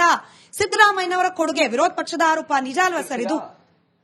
ನಮ್ಮ GSDP ಏನು ಸೈಜು 32 ಲಕ್ಷ ಕೋಟಿ ರೂಪಾಯಿ 2025-26. ನಮ್ಮ ಸಾಲ ಏನು 2025-26ಕ್ಕೆ 7.5 ಲಕ್ಷ ಕೋಟಿ ರೂಪಾಯಿ. ನಿಜ, ನೀವು ಹೇಳಿದ ನಿಜ. ಸಾಲದ ಮಿತಿ ಏನಿದೆ? ಆ GSDP ಮೇಲೆ 25% ಒಳಗಡೆ ಇದೆಯಾ? ಇದೆ. ಶಿಸ್ತಿನ ಆರ್ಥಿಕ ಶಿಸ್ತಿದೆಯಾ? ಇದೆ. ಫಿಸ್ಕಲ್ ಡೆಫಿಸಿಟ್ 2.9% ಇದೆಯಾ? ಇದೆ. ಕೇಂದ್ರ ಸರ್ಕಾರದ ಫಿಸ್ಕಲ್ ಡೆಫಿಸಿಟ್ ಎಷ್ಟಿದೆ? 4.4% ಇದೆ. ಸಾಲ ಎಷ್ಟಿದೆ? 200 ಲಕ್ಷ ಕೋಟಿ ರೂಪಾಯಿ. ಅಲ್ಲ, ನೀವು ನಮ್ಮ ಬಜೆಟ್ ಎಷ್ಟಿದೆ? GDP ಎಷ್ಟಿದೆ? 350 ಲಕ್ಷ ಕೋಟಿ ರೂಪಾಯಿ. ಸಾಲ ಎಷ್ಟಿದೆ? 200 ಲಕ್ಷ ಕೋಟಿ ರೂಪಾಯಿ. ಕೇಂದ್ರ ಸರ್ಕಾರ ಪ್ರತಿಯೊಬ್ಬ ಭಾರತೀಯನ ಮೇಲೆ 1,55,000 ರೂಪಾಯಿ ಸಾಲವನ್ನು ಹೊರಿಸಿದೆ. ನಮ್ಮ ಜನತೆ ಕಷ್ಟದಲ್ಲಿದ್ದಾಗ ಇತ್ತೀಚೆಗೆ ಬಿಡುಗಡೆಯಾದ ಸ್ಟಾಟಿಸ್ಟಿಕ್ಸ್ ಪ್ರಕಾರ 3ನೇ ಸ್ಥಾನದಲ್ಲಿದ್ದ, ಮುಗಿಸೋಣ ಸರ್, ಬರ್ತೀನಿ, ಮೈಕ್ ಕೊಡ್ತೀನಿ. ಇತ್ತೀಚೆಗೆ ಬಿಡುಗಡೆಯಾದ ಅಂಕಿಅಂಶದ ಪ್ರಕಾರ, RBI ಡೇಟಾ ಪ್ರಕಾರ 3ನೇ ಸ್ಥಾನದಲ್ಲಿದ್ದ ಕರ್ನಾಟಕ 4ನೇ ಸ್ಥಾನಕ್ಕೆ ಬಂದಿದೆ. GSDPಯಲ್ಲಿ 3ನೇ ಸ್ಥಾನಕ್ಕೆ ಹೋಗಿರೋದು ಉತ್ತರ ಪ್ರದೇಶ. ಸರ್, ನಾನು ಇಲ್ಲಿ ಕಾಂಪಿಟೇಷನ್ ಬಗ್ಗೆ ಮಾತನಾಡ್ತಾ ಇಲ್ಲ. ನೀವು GSDP ನೆನಪು ಮಾಡಿದ್ರಿ. We are going back. 4ನೇ ಸ್ಥಾನಕ್ಕೆ ಬಂದಿದ್ದೀವಿ ಕರ್ನಾಟಕ. ನಾವು ಹಿಂದಕ್ಕೆ ಹೋಗ್ತಾ ಇಲ್ಲ, ಬೇಗ ನಮ್ದು ಜಾಸ್ತಿನೇ ಇದೆ. ಯುಪಿ ಮುಂದಕ್ಕೆ ಹೋಗಿದೆ. ಕೇಳಿ, ಯುಪಿನಲ್ಲಿ ಇನ್ವೆಸ್ಟ್ಮೆಂಟ್ ಏನ್ ಮಾಡ್ತಾ ಇದಾರೆ? ಇಲ್ಲಿ ನಮ್ಗೆ 1 ರೂಪಾಯಿ ತೆರಿಗೆ ಕೊಟ್ರೆ 15 ಪೈಸೆ ಬರುತ್ತೆ. ಯುಪಿ 1 ರೂಪಾಯಿ ತೆರಿಗೆ ಕೊಟ್ರೆ 2 ರೂಪಾಯಿ ಕೊಡ್ತಾರೆ ಅವ್ರಿಗೆ. ಆಯ್ತಾ? ನಮ್ಮ ಹಣವನ್ನು ತೆಗೆದುಕೊಂಡು ಕೇಂದ್ರ ಸರ್ಕಾರ ನಮ್ಗೆ ಹಣ ವಾಪಸ್ ಕೊಟ್ಟಿದ್ಯಾ? ಯಾವ್ದಾದ್ರು ಯೋಜನೆ ಹಣ ವಾಪಸ್ ಕೊಟ್ಟಿದ್ಯಾ? ಇಟ್ನಾಳ್ ಸರ್, ಈ ಖಜಾನೆ ಖಾಲಿ ಆಗಿದೆ ಅನ್ನೋ ಆರೋಪ ನಿಜಾನಾ? ಒಂದು ಜನರಲ್ ಕ್ವೆಶ್ಚನ್. ಅದರ ಜೊತೆಗೆ ಗ್ಯಾರಂಟಿಗಳನ್ನ ಯಶಸ್ವಿಯಾಗಿ ಆರ್ಥಿಕವಾಗಿ ನಿರ್ವಹಣೆ ಮಾಡುವಲ್ಲಿ ರಾಜ್ಯ ಸರ್ಕಾರ ಯಶಸ್ವಿ ಆಗ್ತಾ ಇದೆಯಾ ಅಂತ? ಈ ಗ್ಯಾರಂಟಿ ಯೋಜನೆಗಳ ಅನುಷ್ಠಾನದಲ್ಲಿ ಕೆಲವು ಲೋಪಗಳಿದ್ದದ್ದು ನಿಜ. ಆದ್ರೆ ಒಟ್ಟಾರೆಯಾಗಿ bigger picture is implementation is okay, acceptable level ಅಲ್ಲಿ ಎಫಿಷಿಯನ್ಸಿ ಇದೆ. ಆದರೆ ಪ್ರಶ್ನೆ ಅದು ಅಲ್ಲ. ಪ್ರಶ್ನೆ ನಾವು ಇವತ್ತು ನೀವು ಕೇಳಿದ್ರಲ್ಲ, ಖಜಾನೆ ಖಾಲಿಯಾಗಿದೆಯಾ ಹೇಗೆ ಅಂತೇಳಿ. ಆ ಖಜಾನೆ ಖಾಲಿ ಆಗಿದೆಯಾ ಇಲ್ಲೋ ಅನ್ನೋ ಪ್ರಶ್ನೆಗೆ ಬರೋಕ್ಕಿಂತ ಮುಂಚೆ ಎಕನಾಮಿಕ್ಸ್ ನ ಒಂದು ಬೇಸಿಕ್ ಫಂಡಮೆಂಟಲ್ ಪ್ರಿನ್ಸಿಪಲ್ ಅರ್ಥ ಮಾಡ್ಕೊಳ್ಳೋಣ. ರಾಜಕೀಯ ಪಕ್ಷ ಎಲ್ಲ ಬಿಟ್ಬಿಡಿ. There is nothing called free lunch in economics. ಈಗ ಮಹಿಳೆಯರಿಗೆ ಫ್ರೀ ಬಸ್ ಅನ್ನ ಕೊಟ್ರಿ, ಅದು ಮಹಿಳೆಯರಿಗೆ ಫ್ರೀ, ಆದ್ರೆ ಸರ್ಕಾರಕ್ಕೆ ಹೊರೆ ಆಗುತ್ತೆ. ಸಾರಿಗೆ ಸಂಸ್ಥೆಗಳಿಗೆ ಸರ್ಕಾರ ದುಡ್ಡು ಕೊಡಲೇಬೇಕಾಗುತ್ತೆ. ಎಲೆಕ್ಟ್ರಿಸಿಟಿ ಫ್ರೀ ಮಾಡಿದ್ರಿ, ಕರೆಕ್ಟ್, ಕನ್ಸ್ಯೂಮರ್ಗೆ ಫ್ರೀ ಅದು. ಆದ್ರೆ ಸರ್ಕಾರ ಎಸ್ಕಾಂಗಳಿಗೆ ದುಡ್ಡು ಕೊಡಬೇಕು, ಕರೆಕ್ಟ್ ಆಗಿ ಅದು ಕೊಡಬೇಕು. ಹಾಗೆ ಏನಾಗ್ಬಿಡ್ತದೆ, ಮತ್ತೆ ಇದನ್ನ ಎಲ್ಲಿಂದ ಕೊಡ್ತೀರಿ ನೀವು? ಈ ದುಡ್ಡನ್ನು ಎಲ್ಲಿಂದ ಕೊಡ್ತೀರಿ? ಸರ್ಕಾರ ಎಸ್ಕಾಂಗಳಿಗೆ, ಸಾರಿಗೆ ಸಂಸ್ಥೆಗೆ ಎಲ್ಲಿಂದ ದುಡ್ಡು ಕೊಡಬೇಕು? They must be having some idea of increasing revenues. ಏನು ರೆವೆನ್ಯೂ ಇನ್ಕ್ರೀಸಿಂಗ್ ಐಡಿಯಾಸ್? ಏನ್ ಹೇಳಿದ್ರು ಸಿದ್ದರಾಮಯ್ಯ ಚುನಾವಣೆ ಮುಂಚಿನ ಕಾಲದಲ್ಲಿ ಚುನಾವಣಾ ಭಾಷಣ ಮಾಡುವಾಗ? ಎಲ್ರಿಗೂ ಫ್ರೀ ಅನ್ನೋದು ಮಾತು ಬೇರೆ, ಆದ್ರೆ ಹೇಳಿದ್ದೇನು? ಆಯವ್ಯಯದ ಮೇಲೆ, ಬಜೆಟ್ನ ಲೆಕ್ಕದ ಮೇಲೆ, ನಮ್ಮ ಜನಸಾಮಾನ್ಯರ ಮೇಲೆ ಹೆಚ್ಚುವರಿ ಹೊರೆ ಹಾಕದೆ ನಾನು ಇದನ್ನ ಅನುಷ್ಠಾನಗೊಳಿಸ್ತೇವೆ ಅಂತ. ಅದಾಗ್ಲೇ ಇಲ್ಲ. ಅದಾಗ್ಲೇ ಇಲ್ಲ. That is first failure. Guarantee ಬರೀ ತಲುಪುವುದಷ್ಟೇ ಅಲ್ಲ, ಗ್ಯಾರಂಟಿಯನ್ನ ಮ್ಯಾನೇಜ್ ಮಾಡೋದು ಕೂಡ ಆ ಒಂದು ದಕ್ಷತೆಯ ಪರಿಮಿತಿಯಲ್ಲಿ ಬರ್ತದೆ. ಆ ದಕ್ಷತೆಯಲ್ಲಿ ವಿಫಲ ಆಗಿದೆ ಸರ್ಕಾರ. ಯಾಕಂದ್ರೆ ಪ್ರತಿಯೊಂದನ್ನು ನೀವು ತೆರಿಗೆ ಹೆಚ್ಚು ಮಾಡಿದಿರಿ. ಯಾವ ಕೇಂದ್ರ ಸರ್ಕಾರದ ಮೇಲೆ ನೀವು ಸಕಾರಣವಾಗಿ ದೂರನ ಹೇಳ್ತಿರೋ ಅದೇ ಕೆಲಸ ನೀವು ಮಾಡಿದ್ರಿ. ಇಲ್ಲ ಫ್ಯೂಯಲ್ ಮೇಲೆ ಸೆಸ್ ಹಾಕಿದ್ರಿ, ಹಾಲು, BWSSB, stamp duty, everything has gone up. ಹಾಗಾದ್ರೂ ಕೂಡ ಏನಾಗಿದೆ? ಅಭಿವೃದ್ಧಿಗೆ ಹಣ ಇಲ್ಲ. CLP ಮೀಟಿಂಗ್ ಅಲ್ಲಿ ಮುಖ್ಯಮಂತ್ರಿ ಹೇಳ್ತಾರೆ, ಅಭಿವೃದ್ಧಿಗೆ ಹಣ ಕೇಳಬೇಡಿ, ಗ್ಯಾರಂಟಿಗೆ ನಾವು ಖರ್ಚು ಮಾಡಬೇಕಾಗಿದೆ. ಫಸ್ಟ್ ಬಜೆಟ್ ಟೈಮ್ ಅಲ್ಲಿ ಫಸ್ಟ್ ಬಜೆಟ್ ಅದು ಸಪ್ಲಿಮೆಂಟರಿ ಬಜೆಟ್. ಅವಾಗ ಒಂದು 35,000 ಈ ಗ್ಯಾರಂಟಿಗೆ ಮೀಸಲಿಟ್ಟಿದ್ರು. ಎರಡನೇ ಪೂರ್ಣಾವಧಿ ಬಜೆಟ್ ಒಂದು 55,000, ಮೊನ್ನೆ ಬಜೆಟ್ 51,000 ಕೋಟಿ ಮೀಸಲಿಟ್ಟಿದೆ. ಒಟ್ಟಾರೆಯಾಗಿ 1.5 ಲಕ್ಷ ಕೋಟಿ ಖರ್ಚು ಮಾಡಿದ್ರೆ ಅನ್ಕೊಳ್ತೇನೆ ನಾನು ಈ ಗ್ಯಾರಂಟಿ ಯೋಜನೆಗಳಿಗೆ. 1,16,000 ಕೋಟಿ ಆಗಿದೆ ಮೇ ಬಿ. ಕ್ವೈಟ್ ಫೈನ್ ಇರ್ಲಿ. ಆದ್ರೆ ಆ 1,16,000 ಕೋಟಿಯನ್ನು ನೀವು ಹೇಗೆ ಕ್ರೋಢೀಕರಿಸಿದಿರಿ? ಅದು ಖರ್ಚಾಗಿದೆ, ಖರ್ಚು ಆಗ್ಬೇಕು. ಅದು ಜನರಿಗೆ ಫ್ರೀ, ಅದು ಸರ್ಕಾರ ಖರ್ಚು ಮಾಡ್ಬೇಕಲ್ಲ. ಎಲ್ಲಿಂದ ತಗೊಂಡ್ಬಂದು ಖರ್ಚು ಮಾಡಿದ್ರಿ ನೀವು? Where is your revenue augmentation plan? ಆದಾಯವನ್ನು ಹೆಚ್ಚು ಮಾಡುವ ಮಾರ್ಗೋಪಾಯಗಳು ಏನು? ನಂಬರ್ 1. ನಂಬರ್ 2, ಮೊನ್ನೆ ಸುಪ್ರೀಂ ಕೋರ್ಟ್ ಹೇಳ್ತಲ್ಲ ಈ ತಮಿಳುನಾಡು ವಿಚಾರದಲ್ಲಿ, ಆ ರೀತಿಯ ರಾಜಕಾರಣ ಯಾಕೆ ಶುರು ಆಗ್ತದೆ? ಇಲ್ಲಿಂದನೂ ಶುರು ಆಗೋದು. ನಾನು ಹೇಳ್ತೀನಲ್ಲ, there is nothing called free lunch ಅಂತ ಇನ್ ಎಕನಾಮಿಕ್ಸ್. ಈಗ ನಾವು ಗೃಹಲಕ್ಷ್ಮಿ ಯೋಜನೆಯಲ್ಲಿ ಮಹಿಳೆಗೆ 2,000 ಕೋಟಿ ಕೊಡ್ತೀವಿ, 7ನೇ ನಿಧಿ ಸ್ಕೀಮ್ ಅಲ್ಲಿ ದುಡ್ಡು ಕೊಡ್ತಾ ಇದ್ದೀವಿ. ಸರಿ, ಆ ದುಡ್ಡು it is non productive expense. ಅದು ನಾನ್ ಪ್ರೊಡಕ್ಟಿವ್. ಅದು ಯಾರೋ ಒಂದು ಕೆಲಸಕ್ಕೆ ಸಂಬಳ ಕೊಡ್ತಾ ಇಲ್ಲ ನಾವು, ಆ ದುಡ್ಡಿಗೋಸ್ಕರ ಕೆಲಸ ಯಾರು ಮಾಡ್ತಾ ಇಲ್ಲ. It is non productive. ಅನೇಕ ಸಂಶೋಧನೆಗಳು, ಅನೇಕ ಅಧ್ಯಯನಗಳು ಹೇಳ್ತವೆ it is reducing participatory labour ಅಂತ. ಬಟ್ ಅದನ್ನ ಮತ್ತೆ ಮಾರ್ಕೆಟ್ಗೆ ಬಿಡ್ತಾರೆ, ಮಾರ್ಕೆಟ್ ಫ್ಲೋ ಇನ್ಕ್ರೀಸ್ ಆಗುತ್ತೆ ಅಂದ್ರೆ ಕಾಂಗ್ರೆಸ್ ಅಂದ್ರೆ ಮಹಿಳೆಯರು ವಾಷಿಂಗ್ ಮಿಷಿನ್ ತಗೊಂಡ್ರು, ಫ್ರಿಡ್ಜ್ ತಗೊಂಡ್ರು, ಟ್ಯೂಷನ್ ಕಳಿಸಿದ್ರು, ಚಿನ್ನ ಖರೀದಿ ಮಾಡಿದ್ರು. ಇದಕ್ಕೊಂದು ಉದಾಹರಣೆ ಹೇಳ್ತೇನೆ ನಿಮ್ಗೆ. ಅದು secondary developments they are claiming, ಅದು ಸರಿ. ಆದ್ರೆ ಇದಕ್ಕೊಂದು ಉದಾಹರಣೆ ಕೊಟ್ಟು ಹೇಳ್ತೇನೆ ನಿಮ್ಗೆ, ಚೈನಾ ಹೇಗೆ ಇದನ್ನ ಹ್ಯಾಂಡಲ್ ಮಾಡುತ್ತೆ ಅಂತ ಹೇಳಿ. ಯಾಕಂದ್ರೆ ಮನೆಗೆ ಎಲ್ಲವನ್ನು ಫ್ರೀ ಆಗಿ ಕೊಡೋದು. ಮೊಟ್ಟ ಮೊದಲು 4 ಕೋಟಿ ಜನ ನಮ್ಮಲ್ಲಿ ಅನ್ನಭಾಗ್ಯದ ಫಲಾನುಭವಿದ್ದಾರೆ ಅನ್ನೋದನ್ನ ಒಂದು ದುಃಖಕರ ವಿಚಾರ. 4 ಕೋಟಿ 7 ಕೋಟಿ ಜನಸಂಖ್ಯೆಯಲ್ಲಿ 4 ಕೋಟಿ ಜನ ಅನ್ನಭಾಗ್ಯದ ಫಲಾನುಭವಿಗಳಿದ್ದಾರೆ ಅಂದ್ರೆ that is very very very some parameter to think about. China ಹೇಗೆ ಹ್ಯಾಂಡಲ್ ಮಾಡ್ತಿದ್ದನ್ನ. ಚೈನಾ ಅಲ್ಲೂ ಕೂಡ ಕಿತ್ತು ತಿನ್ನೋ ಬಡತನ ಇತ್ತು. ಅಲ್ಲಿ ಭಾರತಕ್ಕಿಂತ ಕೆಳಗೆ ಹೆಚ್ಚು ಅಲ್ಲಿ ಬಡತನ ರೇಖೆಯ ಜನಸಂಖ್ಯೆ ಇತ್ತು. Between 2000 and 2010 complete story change ಮಾಡಿದ್ರು ಅವರು. ಅವರು ಹೀಗೆ ಕೊಡಬಹುದಿತ್ತು, ಫ್ರೀಯಾಗಿ ದುಡ್ಡು ಕೊಡಬಹುದಿತ್ತು, ಫ್ರೀಯಾಗಿ ಮಾಡಲಿಲ್ಲ ಅವರು. The government invested hugely in infrastructure. ಅದು ಒಂದು ಬ್ರಿಡ್ಜ್ ಬೇಕೋ ಬೇಡವೋ ಕಟ್ಟಿಬಿಡು, ಅಲ್ಲಿ ಬ್ರಿಡ್ಜ್ ಜನಕ್ಕೆ ಕೆಲಸ ಸಿಗ್ತದೆ. ಆಗೇನಾಯ್ತು, ನೀವು ಫ್ರೀ ಆಗಿ ಕೊಡೋ ಬದಲಾಗಿ ಆ ದುಡ್ಡು ಖರ್ಚು ಮಾಡಿ ಒಂದು ಕ್ಯಾಪಿಟಲ್ ಅಸೆಟ್ ಕ್ರಿಯೇಟ್ ಮಾಡಿದ್ರೆ ನೀವು. ಅದಕ್ಕೋಸ್ಕರ ಚೈನಾಲಿ ಇವತ್ತು ಅತ್ಯಂತ ಮಾರ್ವಲಸ್ ಅನ್ನುವಂತ ಅನೇಕ ಇನ್ಫ್ರಾಸ್ಟ್ರಕ್ಚರ್ ಪ್ರಾಜೆಕ್ಟ್ ನಮ್ಗೆ ಕೇಳಿ ಸಿಗ್ತವೆ. ಇನ್ 10 years they are almost 0 poverty line ಅಲ್ಲಿ ಪಾಪ್ಯುಲೇಷನ್ ಇರೋದು. ಅದನ್ನ ನಾವ್ ಯಾಕೆ ಮಾಡಕ್ ಆಗ್ತಿಲ್ಲ? ನಾವು ಈಗ ಕೊಡೋದು ಏನಾಗ್ಬಿಟ್ಟು ಇದು ಕಾಂಪಿಟೇಷನ್ ಆಗ್ಬಿಡ್ತು. ಈಗ ನಾವು 2,000 ಕೊಟ್ವಾ, ಇನ್ನೊಬ್ರು 3,000 ಕೊಡ್ತಾನೆ ಅಂತಾರೆ. ತನಕ ಹೋಗಿದೆ ಸರ್. ಇವಾಗ ಚುನಾವಣೆ ಕಾಲದಲ್ಲಿ 10,000 ಅಕೌಂಟಿಗೆ ಹಾಕ್ತಾರೆ. ಈಗ ತಮಿಳುನಾಡು ಆಗ್ತಾ ಇರೋದು ಅದನ್ನೇ. ಈ ತರದ ಕಾಂಪಿಟೇಟಿವ್ ಅಪೀಸ್ಮೆಂಟ್ ಏನಿದೆಲ್ಲ, competitive it is not welfare, ಇದು ಕಾಂಪಿಟೇಟಿವ್ ಪಾಲಿಟಿಕ್ಸ್. ಇದು ಇದರಿಂದ ಖಜಾನೆ ಖಾಲಿ ಆಗದೆ ಇನ್ನೇನಾಗುತ್ತೆ? ಸರಿ ನವೀನ್ ಸರ್, ಈ ಹಣವನ್ನ ಎಲ್ಲಿಂದ ತರ್ತೀರಿ ಗ್ಯಾರಂಟಿ ಯೋಜನೆಗಳಿಗೆ ಅಂದಾಗ ಸಿದ್ದರಾಮಯ್ಯನವರು ಹಾಗೆ ಡಿ ಕೆ ಶಿವಕುಮಾರ್ ಅವರು ಹೇಳಿದ್ದು 40% ಕಮಿಷನ್ ತಗೊಳ್ತಿದೆ ಬಿಜೆಪಿ ಸರ್ಕಾರ ಹಿಂದೆ. ನಾವು ಈ ಕಮಿಷನ್ ಅನ್ನೋ ಪೆಡಂಭೂತವನ್ನ, ಒಟ್ಟಾರೆಯಾಗಿ ಭ್ರಷ್ಟಾಚಾರ ಅನ್ನೋ ಪೆಡಂಭೂತವನ್ನ ಪಕ್ಕಕ್ಕೆ ಸರಿಸ್ಬಿಡ್ತೀವಿ. We will give a transparent ಆಡಳಿತ ಅಡ್ಮಿನಿಸ್ಟ್ರೇಷನ್. ಆದ್ರೆ ನಟರಾಜ್ ಗೌಡರು ಕೇಳಿಸ್ಕೊಳ್ಳಿ, ಇದಕ್ಕೂ ಒಂದು ಪಟ್ಟಿ ಇದೆ ಸರ್. ನಿಮಗೆ ಪೂರಕವಾಗಿ, ನಿಮ್ಮ ಪ್ರಶ್ನೆಗೆ ಪೂರಕವಾಗಿ, ಹಗರಣಗಳ ಸರಮಾಲೆಯೇ ಈ ಸರ್ಕಾರದ ಅವಧಿಯಲ್ಲಿ ಬಂದುಬಿಟ್ಟಿದೆ ಅನ್ನೋ ಆರೋಪ ಬಿಜೆಪಿ ಕಣ್ಮುಂದೆ ಕೂಡ ಅನೇಕ ಪ್ರಕರಣಗಳು. ಇದಕ್ಕೆ ಪೂರಕವಾಗಿ ಮೊದಲೇದು ವಾಲ್ಮೀಕಿ ನಿಗಮದ ಹಗರಣ 187 ಕೋಟಿ, ಸ್ಮಾರ್ಟ್ ಮೀಟರ್ ಹಗರಣ, ಅಬಕಾರಿ ಇಲಾಖೆಯಲ್ಲಿ 6,000 ಕೋಟಿ ಹಗರಣ ಅನ್ನೋ ಆರೋಪ, ಕಾರ್ಮಿಕ ಇಲಾಖೆಯ ಕಿಟ್ ಹಗರಣ, ವಸತಿ ಇಲಾಖೆಯಲ್ಲೂ ಕೂಡ ಹಗರಣದ ಆರೋಪ.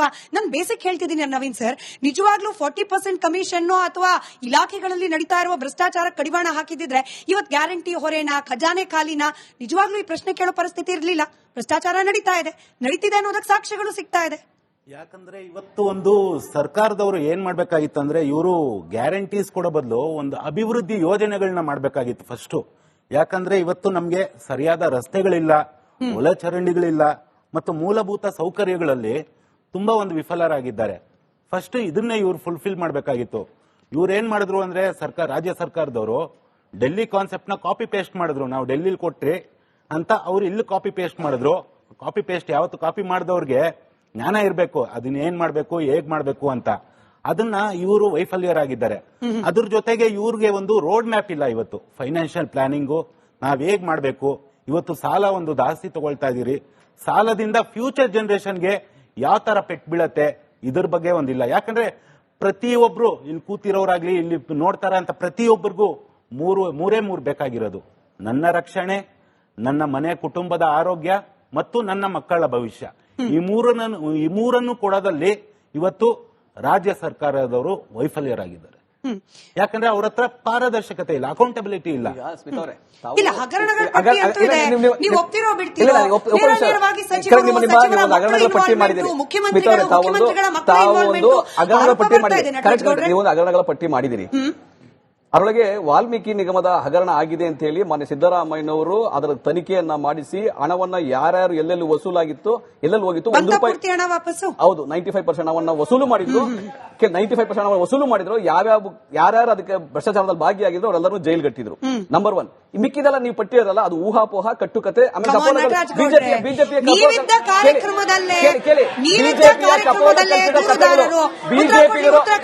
ಬಿಜೆಪಿಗರು 22 ಇಲಾಖೆಗಳಲ್ಲಿ ಬಿಜೆಪಿಗರು ಮುಖ್ಯಮಂತ್ರಿ ಹಿಡಿದು ಚೆಕ್ ಅಲ್ಲಿ ಲಂಚ ತಗೊಂಡ್ರು, ಕ್ಯಾಶ್ ಅಲ್ಲಿ ಲಂಚ ತಗೊಂಡ್ರು, RTGS ಲಂಚ ತಗೊಂಡ್ರು. ಬಿಜೆಪಿಯ ಬಹಳ ಮಂತ್ರಿಗಳು PSI ಹಗರಣ, ಕೋವಿಡ್ ಹಗರಣ ಕೇಳಿ, ಭೋವಿ ನಿಗಮದ ಕೇಳಿ, ನಮ್ಮ ಸರ್ಕಾರವಾಗಿಲ್ಲ ಒಂದೇ ಒಂದು ಹಗರಣ ಆಗಿತ್ತು. ಹೌದು, ನಾವು ಒಪ್ಕೊಂಡಿದೀವಿ, ಅದನ್ನ ನಾವು ತನಿಖೆ ಮಾಡಿಸಿದೀವಿ. ಮತ್ತೆ ಕ್ರಮ ಸುಳ್ಳು ಕಟ್ಟುಕತೆ ಅದು. ಉತ್ತರ ಪೂರ್ತಿ ಕೇಳಿಸ್ಕೊಳ್ಳಿ.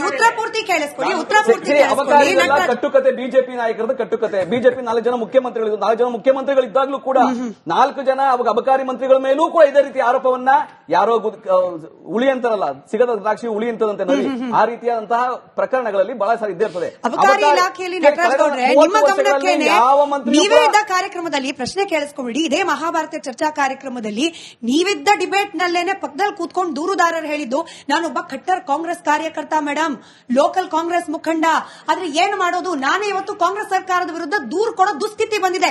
ಹೇಳಿದ್ ನಾವಲ್ಲ ಸರ್, ಹೇಳ್ತಿರೋದು ಕಾಂಗ್ರೆಸ್ನವರು. ಈಗ ಉತ್ತರ ಕೊಡ್ಲಿ.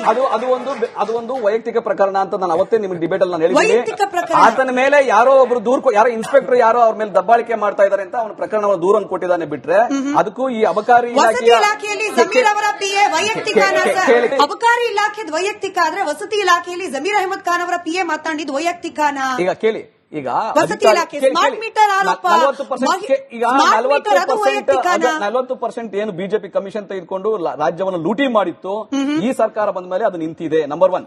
ನಂಬರ್ 2, ಆಗ್ಲೂ ಕೂಡ ಅವಾಗಿಂದ ಏನು ಭ್ರಷ್ಟ ಅಧಿಕಾರಿಗಳಿದ್ರು, ಆ ಭ್ರಷ್ಟ ಅಧಿಕಾರಿಗಳು ಅಲ್ಲೊಬ್ರು ಇಲ್ಲೊಬ್ರು ಆತರ ಭ್ರಷ್ಟಾಚಾರ ಮಾಡ್ತಿರ್ತಾರೆ.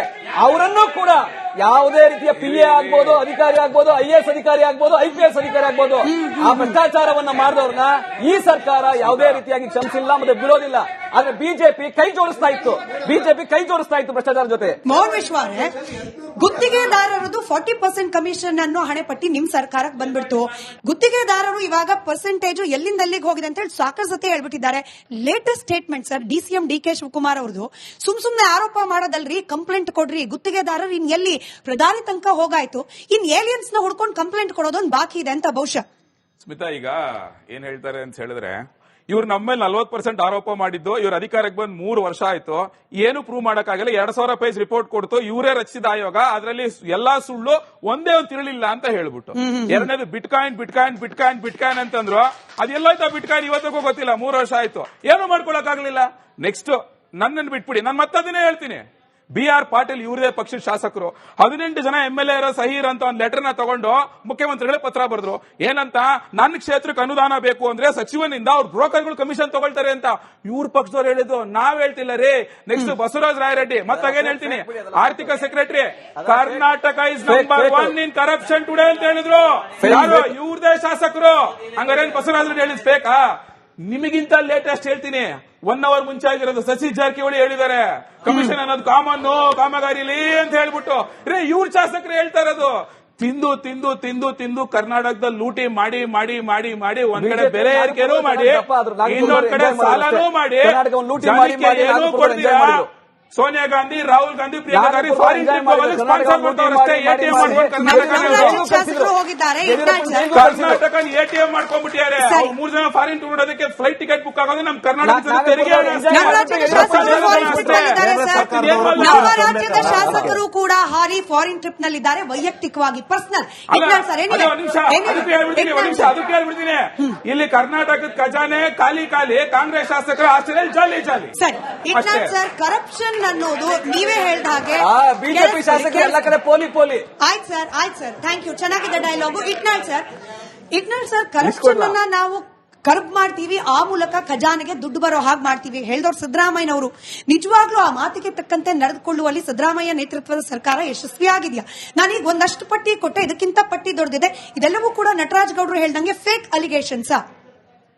ಈಗ ವಾಲ್ಮೀಕಿ ನಿಗಮದಿಂದ ಹಣ ಕಳುವಾಗಿ ಅದು ಬೇರೆ ತೆಲಂಗಾಣ ಚುನಾವಣೆಯಲ್ಲಿ ಖರ್ಚಾಗಿದ್ದು ಅದು ಫೇಕಾ ಆಗಿಲ್ವಾ? ಮತ್ತೆ ಯಾಕೆಲ್ಲ ಆತ್ಮಹತ್ಯೆ ಮಾಡ್ಕೊಂಡ್ರು? ಹಾಗೆ ಈ ಅಬಕಾರಿ ಇಲಾಖೆಯಲ್ಲಿ ನಡೆದಿರೋದು, ಯಾವುದೊಬ್ಬ ಅಧಿಕಾರಿ ಅರೆಸ್ಟ್ ಆದಾಗ, ಲೋಕಾಯುಕ್ತ ದಾಳಿ ಆದಾಗ ಮಂತ್ರಿಗಳ ಹೆಸರೇ ಬರ್ತದೆ ಅಲ್ಲಿ, ಅದು ಸುಳ್ಳು. ಅದು ಸುಳ್ಳು ಅಂತ ಸಾಬೀತಾಗಿಲ್ಲ.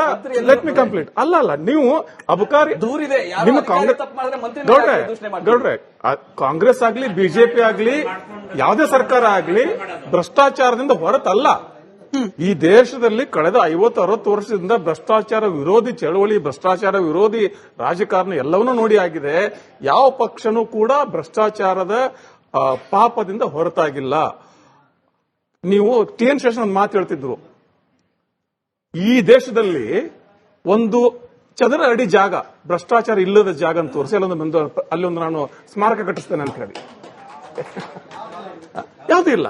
ಹೀಗಿರುವಾಗ ಈಗ 40% ಭ್ರಷ್ಟಾಚಾರ ಅಂತ ಆರೋಪ ಮಾಡಿಕೊಂಡು ಅಧಿಕಾರಕ್ಕೆ ಬಂದ್ರಲ್ಲ, ಆ ಒಂದು ಕ್ಯಾಂಪೇನ್ ಇಂದನೇ ಜನ ನಿಮ್ಗೆ ಒಲಿದು ಮತ ಹಾಕಿದ್ರು. ಈಗ 40 ಇದ್ದದ್ದು 30 ಆಗಿದೆಯಾ, 20 ಆಗಿದೆಯಾ, 70 ಆಗಿದೆಯಾ? 0 ಆಗಿದೆ. 0 ಆಗಿದೆ. ಅದಕ್ಕೊಂದು ಟ್ರಾನ್ಸ್ಪರೆಂಟ್ 0 ಆಗಿದೆ. 0 ಬಿಜೆಪಿ ವಾಲ್ಮೀಕಿ ನಿಗಮದ 0. ಶೂನ್ಯ ಆಗಿರೋದು ಯಾವುದು? ಒಂದ್ ನಿಮಿಷ ಸರ್, ಶೂನ್ಯ ಆಗಿರೋದು ಯಾವುದು? ಕರಪ್ಷನ್ ಕಂಟ್ರೋಲ್ ಮಾಡುವ ಆ ಪ್ರಯತ್ನ ಶೂನ್ಯ ಆಗಿದೆಯಾ? ಹೇಳ್ತೇನೆ ಕೇಳಿ. ಸ್ಮಿತಾ, ಅದು ಉತ್ತರ ಶೂನ್ಯ ಹೇಳ್ತೇನೆ. ಆಗಿದೆಯಾ? ಯಾರ ಕಮಿಷನ್ ಕೇಳಿಸ್ಕೊಳ್ಳಿ. ಬಿಜೆಪಿಯ ಶಾಸಕರು, ಬಿಜೆಪಿಯ ಶಾಸಕರು, ಸಂಸದರು, ಬಿಜೆಪಿಯ ಮಂತ್ರಿಗಳು ಯಾವ ರೀತಿ ಲಂಚ ತೆಗೆದುಕೊತಾ ಇದ್ರು ಬಿಜೆಪಿಯ ಶಾಸಕರು, ಮಂತ್ರಿಗಳು, ಆ ರೀತಿ ಕಾಂಗ್ರೆಸ್ನ ನಾಯಕರು ಯಾರೂ ಮಾಡೋದಿಲ್ಲ. ಅಧಿಕಾರಿ ವರ್ಗದಲ್ಲಿ ಇರ್ಬೋದು ಕೆಲವರು ಭ್ರಷ್ಟಾಚಾರಿಗಳು, ಸರ್ಕಾರದ ಕೆಲವರು ಇರ್ಬೋದು. ಅವರನ್ನ ಯಾವುದೇ ಕಾರಣಕ್ಕೆ ಬಿಡೋದಿಲ್ಲ.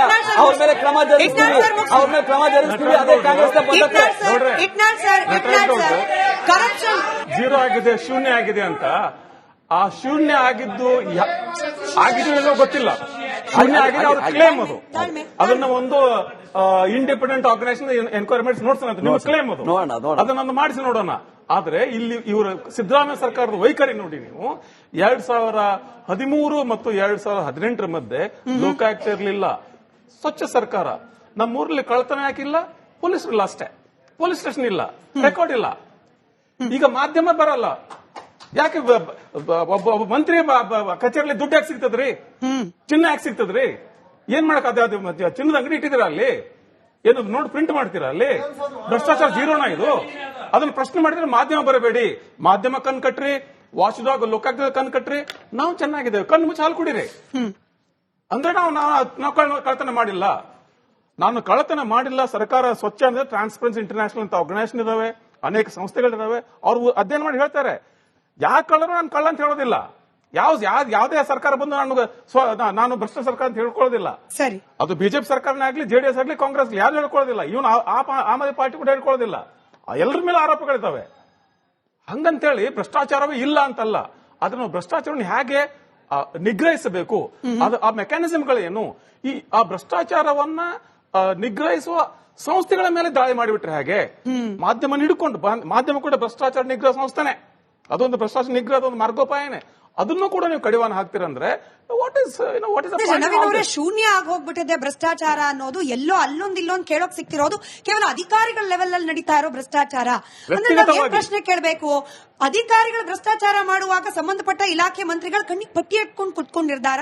ಇದೇ ಪ್ರಶ್ನೆ ಕೇಳಬೇಕಲ್ಲ. ಇವತ್ತು ಭ್ರಷ್ಟಾಚಾರ ತಾಂಡವ ಆಡ್ತಾ ಐತೆ. ಇವತ್ತು ಬೆಂಗಳೂರನ್ನೇ ನುಚ್ಚು ನೂರು ಮಾಡಿದ್ದಾರೆ. 5 ಪಾಲಿಕೆ ಅಂತ ಮಾಡ್ಬಿಟ್ಟು ಖಾತಾ ಗೊಂದಲಗಳು ಇದಲ್ಲೇ ಇವರು ಭ್ರಷ್ಟಾಚಾರ ಜಾಸ್ತಿ ಮಾಡ್ತಾ ಇದ್ದಾರೆ. ಅದಲ್ಲದೆ ಇವತ್ತು ಒಂದು ಸ್ಕಿಲ್ ಡೆವಲಪ್ಮೆಂಟ್ ಅಲ್ಲಿ ನಾನು 3 ಲಕ್ಷ ಉದ್ಯೋಗ ಸೃಷ್ಟಿ ಮಾಡ್ತೀನಿ ಅಂತಾರೆ. ಗ್ಲೋಬಲ್ ಲೀಡರ್ಸ್ ಆದಂತ ಬಿಲ್ ಗೇಟ್ಸ್ ಅವರು ಆಂಧ್ರ ಪ್ರದೇಶಕ್ಕೆ ಹೋಗ್ಬಿಟ್ಟು ಅಲ್ಲಿ ನಾವು ಉದ್ಯೋಗ ಸೃಷ್ಟಿ ಅಲ್ಲಿ ಮಾಡ್ತೀನಿ ಅಂತ ಹೇಳ್ತಾ ಇದ್ದಾರೆ. ಆದ್ರೆ ಇವತ್ತು ನಮ್ಮ ಕರ್ನಾಟಕದಲ್ಲಿ, ಯಾಕಂದ್ರೆ ಬೆಂಗಳೂರು ಸಿಟಿ ಐಟಿ ಕ್ಯಾಪಿಟಲ್, ಆದ್ರೆ ಇಲ್ಲಿ ಇರುವಂತ ಕಂಪನಿಗಳಿಗೆ ಇವರು ಬೇರೆ ಕಡೆಯಿಂದ ರಿಕ್ರೂಟ್ ಮಾಡ್ಕೊಂಡು ಇಲ್ಲಿ ಪ್ಲೇಸ್ಮೆಂಟ್ ಮಾಡ್ತಾ ಇದ್ದಾರೆ. ಅಂದ್ರೆ ಇವರು ಕರ್ನಾಟಕದ ಯುವಕರಿಗೆ ಕೊಡ್ತಾ ಇರೋದು ಚಿಪ್ಪ ಅಥವಾ ನಾಮಾನ ಅಂತ ಗೊತ್ತಿಲ್ಲ ಮೇಡಮ್.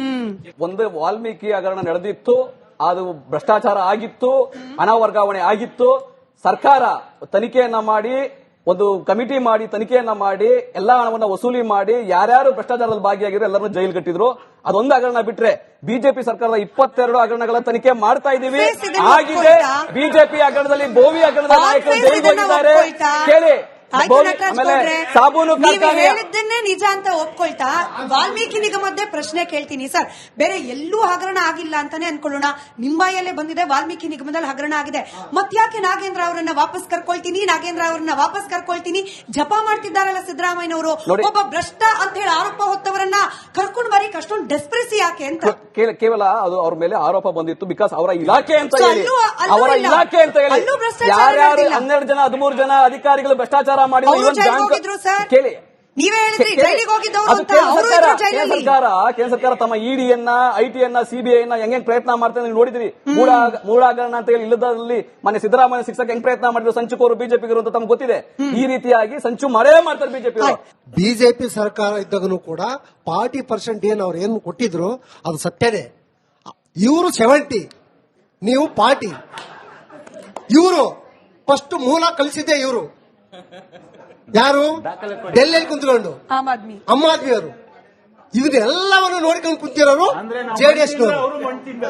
ದಯವಿಟ್ಟು ನೀವು ಈ 4 ಹಗರಣ ಏನು ಮೇಡಮ್ ಅವರು ಹೇಳ್ತಾ ಇದಾರಲ್ವಾ, ನಾನು ಕೂಡ ಲೋಕಾಯುಕ್ತ ಕೊಟ್ಟಿದ್ದೀನಿ. 800 ಕೋಟಿ ಹಗರಣ ಆಗಿದೆ ಲೇಬರ್ ಡಿಪಾರ್ಟ್ಮೆಂಟ್ ಅಲ್ಲಿ.